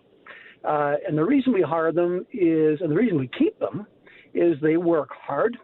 They show up for work on time. They look for things to do. You rarely see them on their phone unless it's at lunchtime or on a break, wasting time. And we have had numerous problems with people who are born and raised in Nova Scotia. Now, having said that, there are lots that we've had that are very good workers too, but it just seems to be a bit of a separation in terms of work ethic And there are problem sides to having immigration too, in terms of housing and all that good stuff. But they're prepared to come into the country and work and live, 6 or 7 live in the same apartment. They share them, and they don't seem to be uncomfortable with that. And so I don't know what the total answer is, but from a work perspective and from a generating tax perspective, these folks come to work. And the other gentleman that was on 10 minutes earlier, he's absolutely got the nail on the head. There are lots and lots of jobs out there. People who don't have a job don't want a job, or they want an executive position. That's kind of my feeling on that one. Thanks, Larry. Appreciate it. Thank you. 902-405-6000, 1-877-801-8255. I agree with a lot with Larry said. I don't know if it's that they don't want a job, but it seems that there is maybe a work ethic issue that is, at least from the last few callers, that's coming to light. Last word today goes to Jeannie. Jeannie, how are you?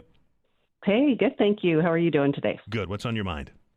So, well, first of all, I'd like to send my condolences to the families and friends of Belmont, Michael and Tony. I'm really going to hear missing their voices over the air.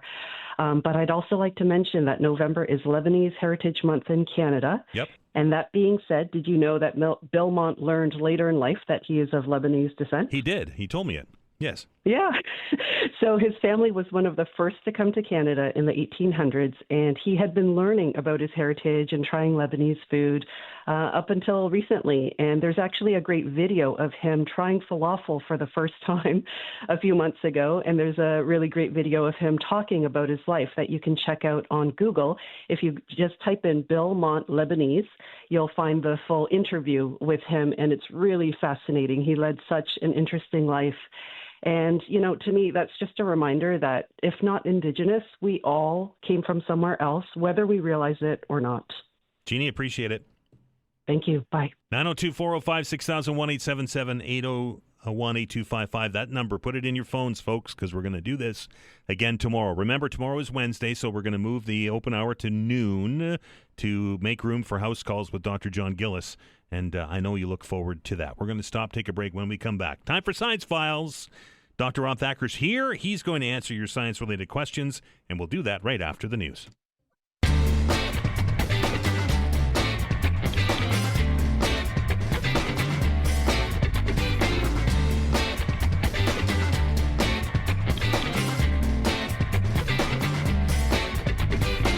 All right, welcome back. It is now time for Science Files. I know you look forward to this every week like I do, and that, of course, can't happen without our guest in the studio, and that is Dr. Rob Thacker from St. Mary's University.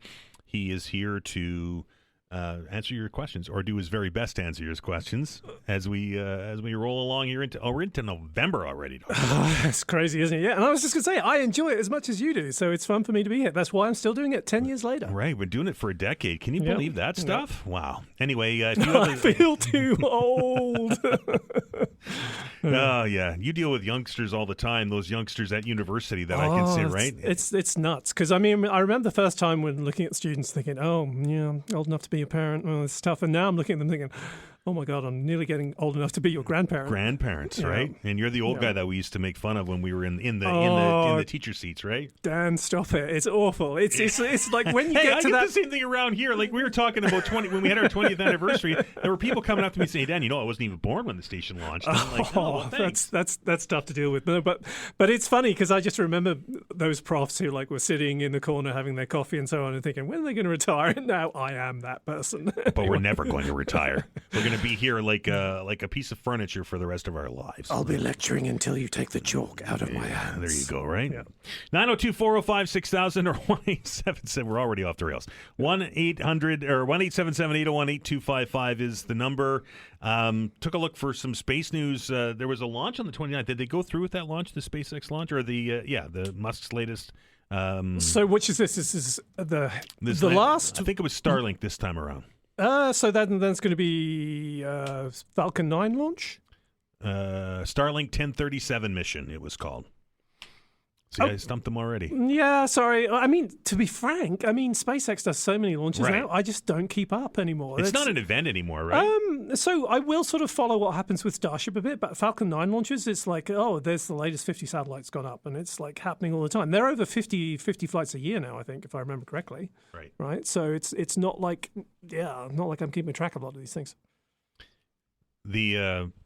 It's a busy Cape Canaveral. Most of that stuff happens in Florida, right? Does it go between Florida and Texas, or does most of the Starlink stuff come from Cape Canaveral? So they go from, where is it? There's the U.S. Air Force Base that they go from, I can't remember.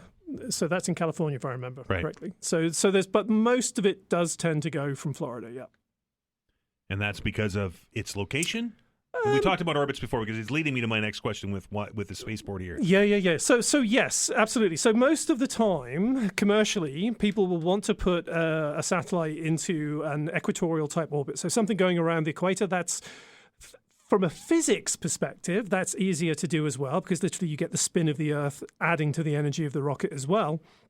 So at the end of the day, if you want to put something up, that's the easy way to do it. Now, you don't always want to put something into an equatorial orbit. Sometimes you want to put it into an orbit around the poles, right? So, and you can do some other cool things with that as well. You can put it into what's called a sun-synchronous orbit, right? Which literally puts the satellite in kind of a polar orbit that's changing a bit every day.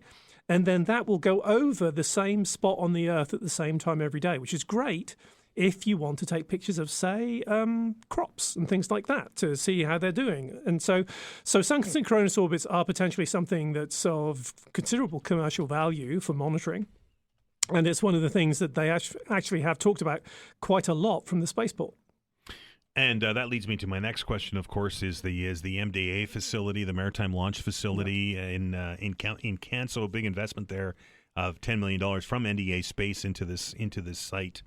I guess the question is, why is that geographic location important for the space exploration? Well, it's kind of the halfway house, right? So you're halfway to the pole, pretty much. And if you want to fly south, then you're flying out and you're over ocean. From a safety perspective, people will prefer that as opposed to flying south over land and populated areas. So from that perspective, it really does kind of make logical sense. And that's one of the things that I've written about when I discussed the spaceport. If you want to put things into polar type orbits or sun-synchronous orbits, it actually makes sense to launch from there. And that's one of the key drivers behind it, I think. They're saying, look, we know if you want to put something into an equatorial orbit, there is no point whatsoever in launching from Canso. It's just a dumb idea.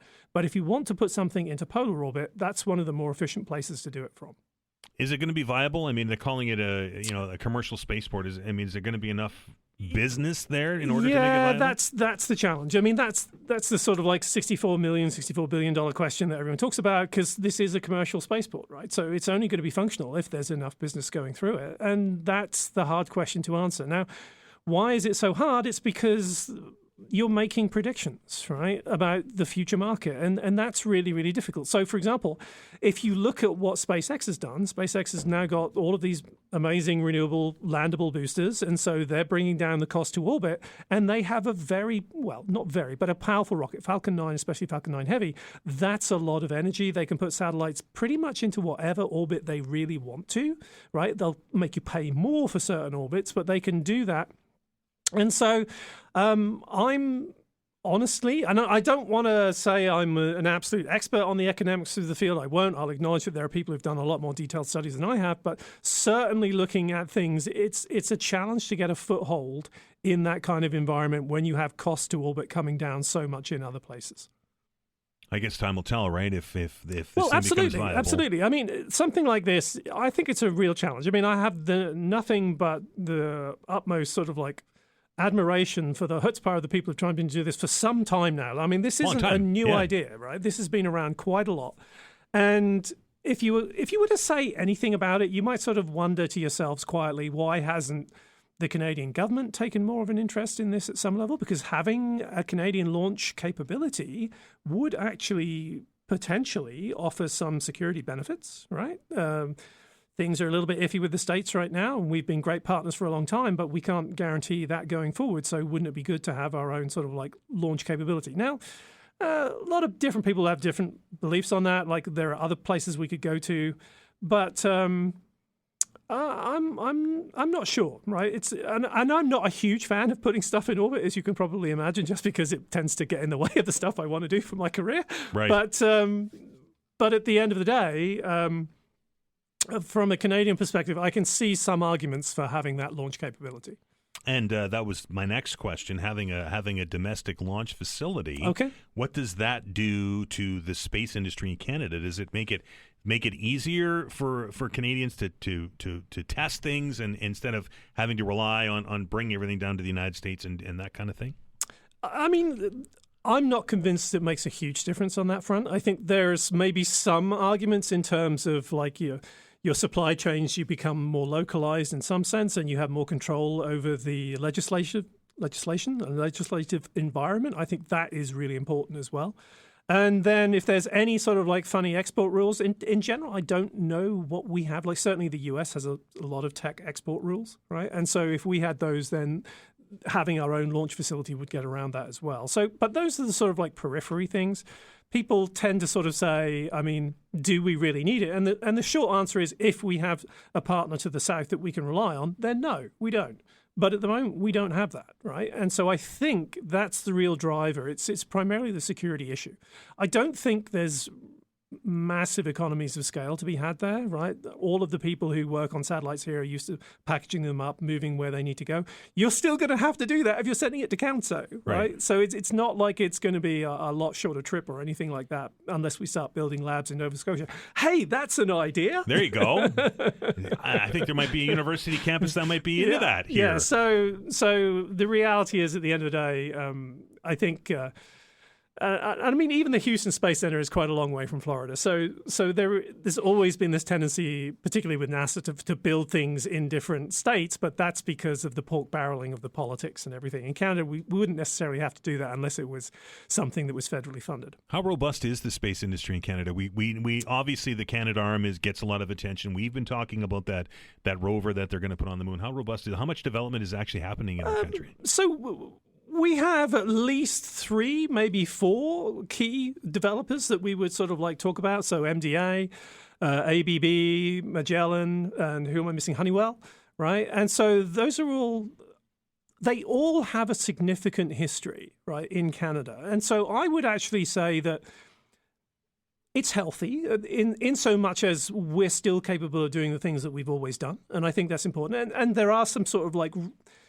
Canada's just not very good about telling its success stories, right? Sort of very modest, Canadian, very modest in that way. So sorry, not sorry. So RadarSat Constellation, I actually think is a really great success story, but largely has gone unnoticed, right? This monitoring platform that we have with aperture synthesis radar, which is we're kind of like really leading the pack on that, but we don't sort of blow our own trumpet about it. So I think it's reasonably healthy, right? But it's nothing like the US, like nothing even remotely close. And that's the thing that is often sort of like a bit of a shock to people. Whereas we talk about NASA's budget being several tens of billions, right? The Canadian Space Agency budget is like 300 million, right? It's a drop in the ocean in comparison. And even if you scale things by GDP, it's still fractions, right, compared to what the US spends. And so I'm not going to turn around and say that...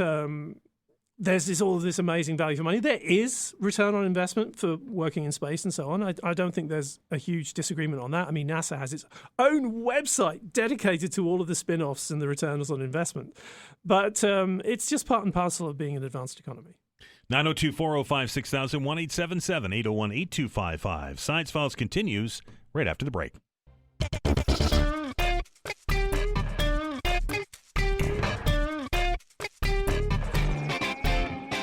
Welcome back. This is Science Files. I'm Dan Alstrand. He is Dr. Rob Thacker. The lines are open, 902-405-6000 or 1-877-801-8255. Let's take a call here, Dr. Rob, and welcome James to the program. James, how are you?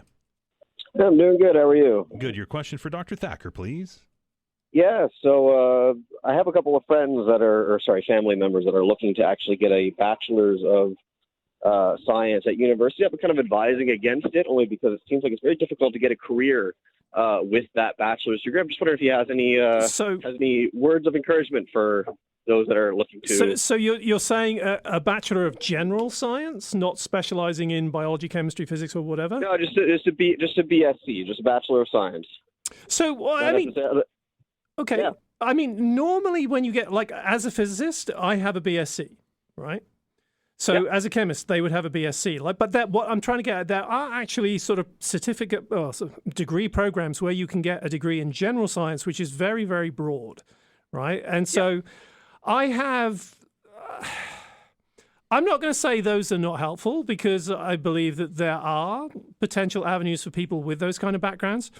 But in general, if you have a preference for a particular area that you like, I'd always tend to advise going in that direction, right? I think a bit of specialization, not too much, don't over-specialize, don't become, say, you like biology, but you really love bugs, and so you go and become an entomologist. I wouldn't recommend getting a degree in that. I'd recommend getting a degree in biology first, right? Mm-hmm. But I think there's something to be said for a bit of specialization, but not too much, right? And then once you've got that, you've got your undergraduate degree, then the reality of science is, if you want to have a really well-paying job in science, you're probably going to go and do a master's degree somewhere as well, right?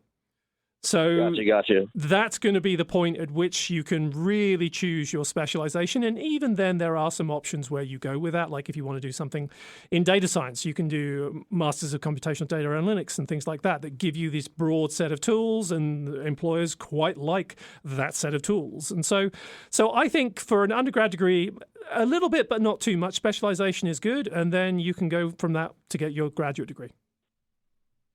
All right, sounds good. The last question I have, and I'm not sure if this is something that you would be able to speak too much about, is actually in regards to forestry. I remember hearing from some people that I know that live out in the rural areas that they're concerned that the forests in Nova Scotia, anyways, basically in the government's attempts to prevent wildfires, they've kind of created a situation where it seems like a lot of the forests are basically just kindling bombs waiting to go off. I'm just curious if there's any truth to that, and if there's anything that you're able to speak to. So in a very, very general sense, if we go back and we look at the history of wildfire management, particularly in Western Canada, this is something I know a little bit, not a lot about, but a little bit. So there are quite well understood and accepted arguments that there was a period during which, I think it was like the 60s through 80s or something like that, I could be wrong, but that's what my memory recalls, that they literally did try and prevent everything going up, right? And what they found then was, you do create the situation when you have a dry spell, you have an enormous amount of tinder that's just ready and waiting to go. And so eventually they backed off that, and they literally had a situation where they would let a few things go, because you just have to have that. Fires are a natural part of forestry. They happen, you just have to accept them. But you have to sort of manage them to the point that they don't get really out of hand. And that's been the challenge. Like a number of sort of like planned fires out west have just got out of hand, right? Because there is so much dry kindling down at the bases of all of these huge trees. And so it's a challenge, and there has been a lot of people who have acknowledged that over the time management has contributed to that. But at the same time, you also have to acknowledge that continued climate change makes things worse as well. Thanks for the call, James. I appreciate it. 902-405-6000, 1-877-801-8255. I think the term was prescribed burn. Yeah. Right? Yeah. I remember them in Northern Ontario doing these planned prescribed burns in an effort to create fire breaks and those kind of things on larger chunks of forest. Yeah, so out west, I mean, I do remember having a big discussion about this, because my partner and I used to go camping and hiking quite a lot, backpacking and so on. And so you could see how the forests that were managed well were that much more healthy, and managing them well was allowing the burns to happen in appropriate ways. So prescribed burns, yes, thanks for that. But I would imagine that... as you mentioned, with the way that I mean, just look at Nova Scotia this year.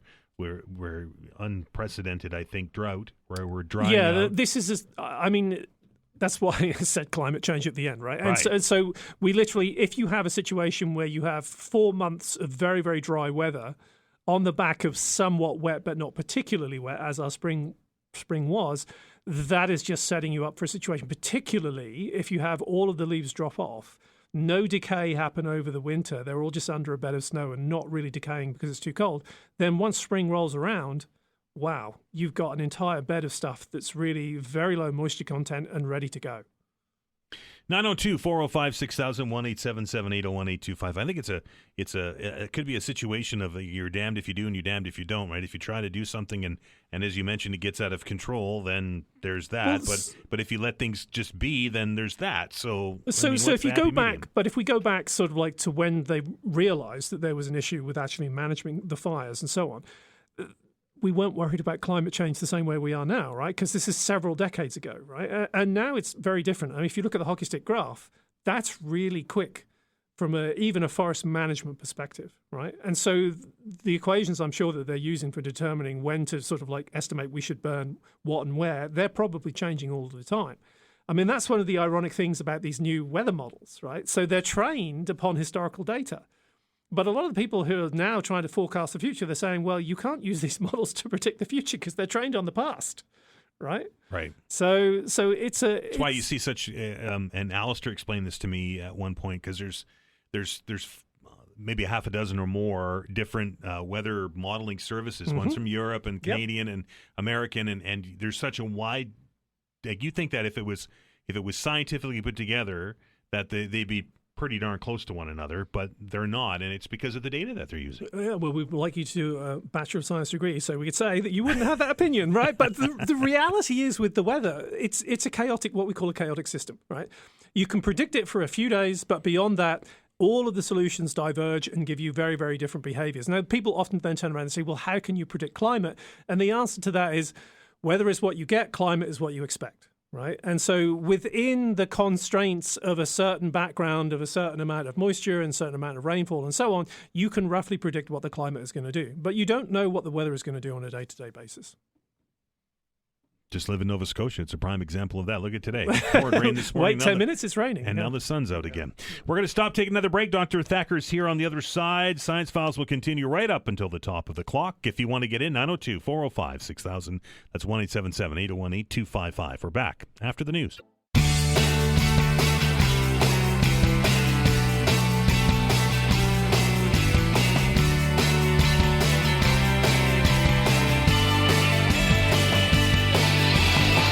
Welcome back. This is Science Files. I'm Dan Alstrand. He is Dr. Rob Thacker from St. Mary's University, here to answer your science questions. 902-405-6000 or 1-877-801-8255. Dr. Rob, we were talking during the open hour today. 95% of Atlantic Canadians now say that they put winter tires on their car every year. And some people were asking questions about the difference. So what is the science of the winter tire? Well, it's so I got a feeling deja vu about this one, but all over again. Well, no, I think I did this one with Todd. But anyway, the main thing is the rubber compound, but right. there's additional factors in there as well, like related to the tread.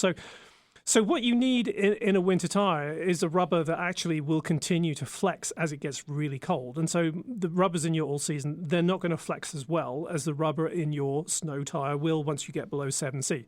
And so that means that if you get above 7C, like, you want to get your winter tires off, because then they're going to wear out pretty quickly, right? So that's always the thing that people need to remember, and that's one of the reasons why when you drive your winter tires on regular tarmac, you can really hear them because they're kind of a softer compound, right? So that's the key thing. But as well as that, you've also got a situation where if you want to actually get some kind of contact and grip through the snow, you need to be able to move a little bit of the snow. Now, everyone knows regular tires, they're actually shipping water out, and goodness me, if you drive through a puddle and you're shipping a lot of water out. All over the person on the sidewalk. Exactly. And, sorry. It's like when I do that, I'm like, I'm going to slow down, and like I can't slow down because I've got a car behind me. But anyway, so when you're driving in snow, obviously you can't do that to the same extent. So in fact, the treads often have just a bit more room in them to actually sort of like accumulate that snow and just get it away and get the grip down into the lower levels, as it were. So it's a combination of a different compound in the rubber and a tread pattern. Different tread, yeah. There you go. There you have it. 902-405, and they're expensive. 902-405-6000. Yeah, and of course you can have other things on there as well, like those little sort of like studs, exactly. So, I mean, I would presume those things wear out very quickly if you drive on tarmac. Well, you can certainly hear when somebody with studded tires is coming, because it sounds like a freight train coming through. 902-405-6000, 1-877-801-8255. As is tradition here on the program, Dr. Rob tends to send me stories he comes across during the week that we can discuss here on the program. And one of the stories that he sent me this week is rather interesting, and it's It's the continuing research into the terrible disease that is Alzheimer's.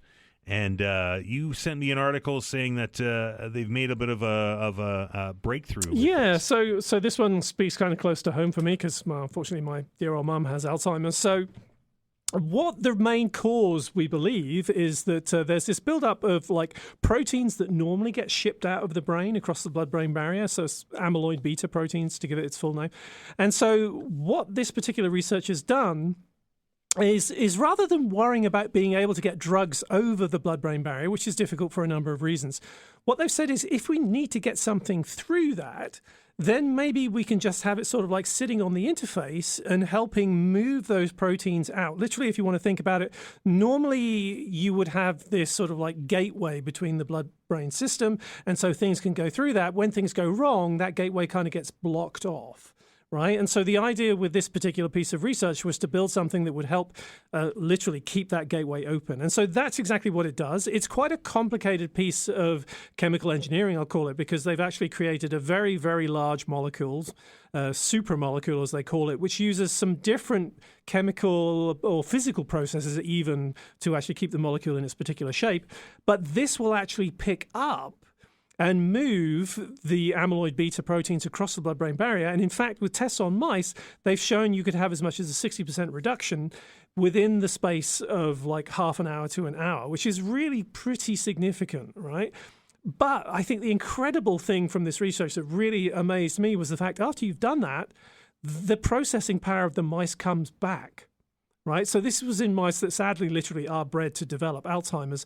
And they were able to show that when you actually give them this particular set, it's a cocktail of 3 drugs, and they work together within the brain across the blood-brain barrier, then within an hour or so, their ability to do tasks and even have a certain amount of mouse memory, as it's called, was significantly improved to the levels of the younger mice they had in the study as well. So that's a really pretty significant finding, but in mice. Right.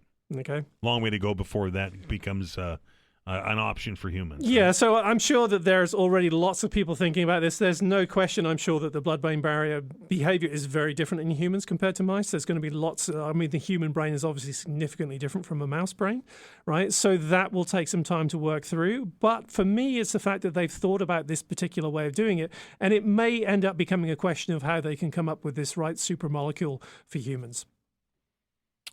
902-405-6000-1-877-801-8255. Got an email from Terry, Dr. Rob. It says, hey there, Dan. Has anyone asked about 3i Atlas? Not today, but they have in the past. So I guess the best way to frame that question is what's the very latest on 3i Atlas? So the funny thing for me is the very latest things on 3i Atlas are the number of YouTube videos that are claiming it's an alien object. So we've started seeing a considerable amount of brightening. That's expected as something gets in close to the sun.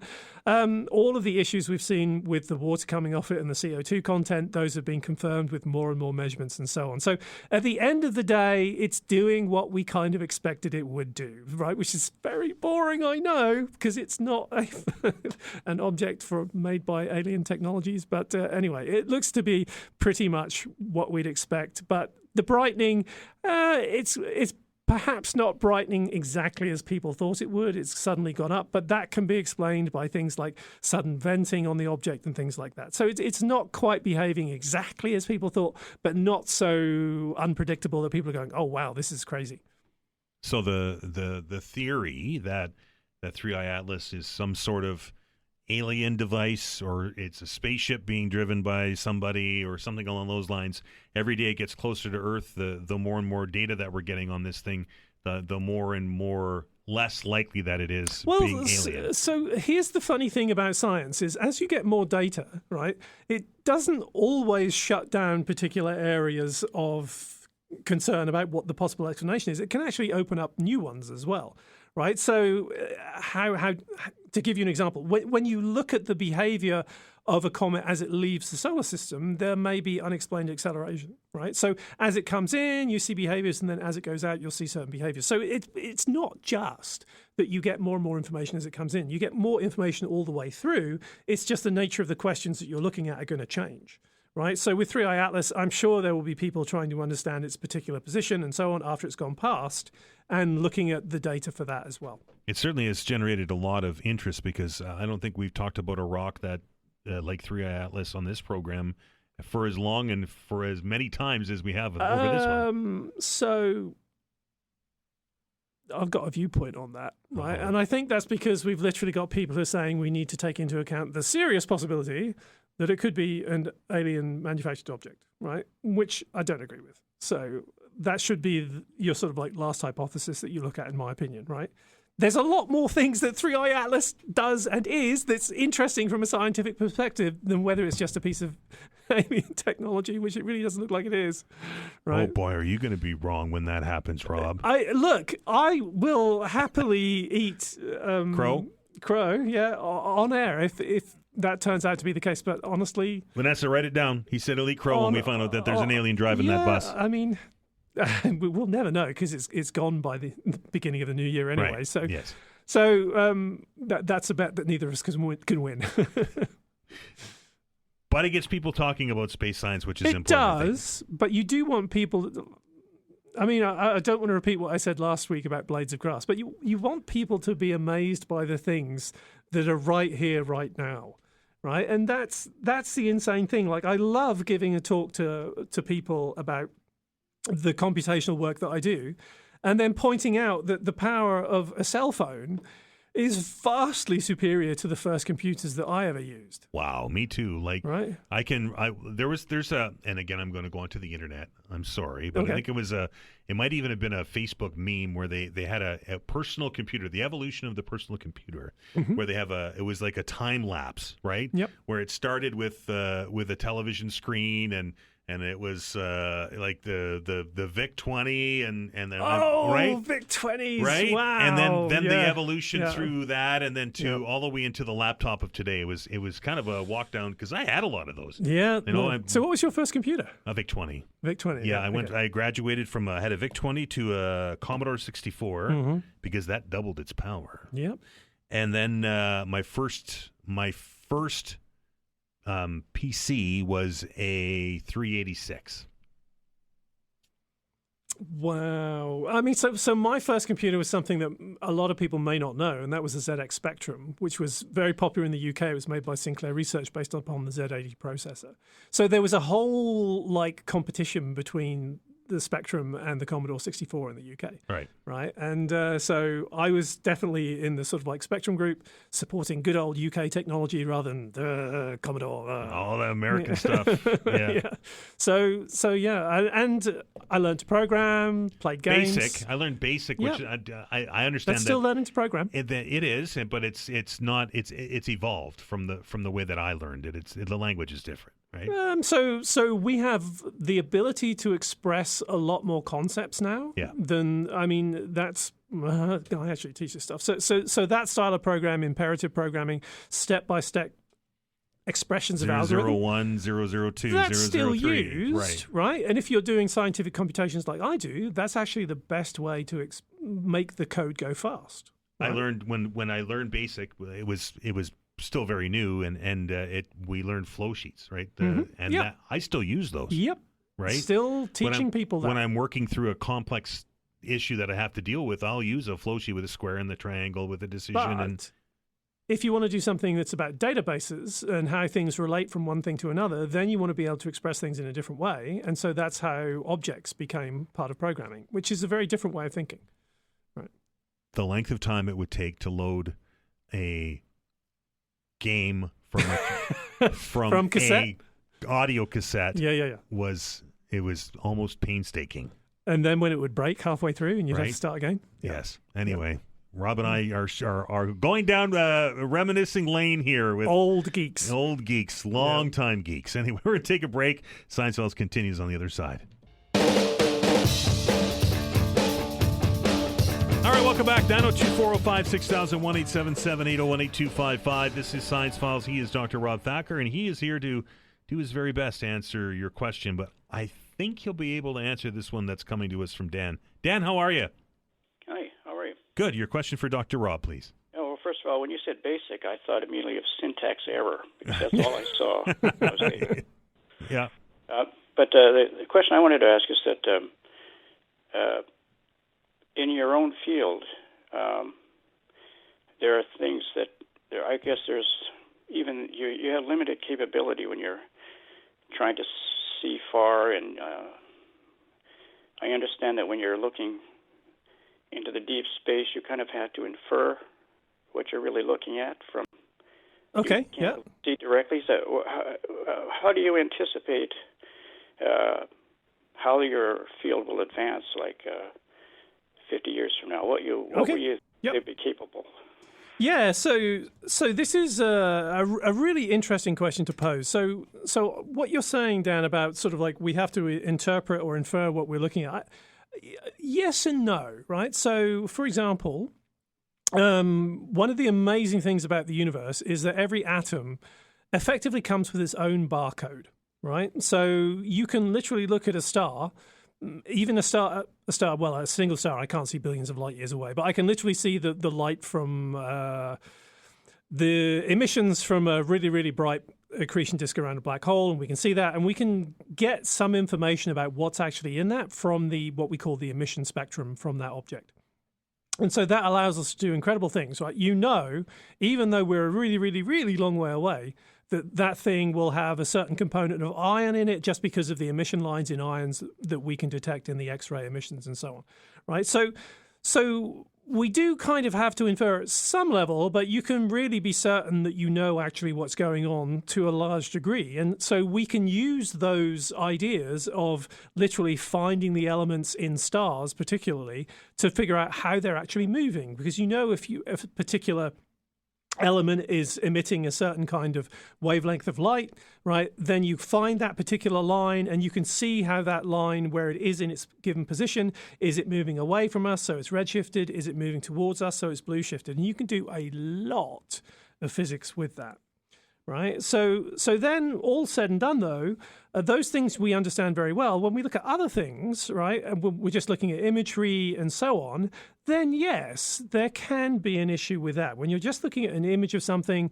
you may not necessarily know whether, say, a little bit on the side is actually something behind it, right, or something attached to the object itself. You can't always tell that, even if you have if you have good velocity data from the spectrum, maybe you can, but you can't if you just have an image, right? And so that does take some sort of intuition, as it were, working through models and statistical analysis to try and figure out which bits belong and which bits don't.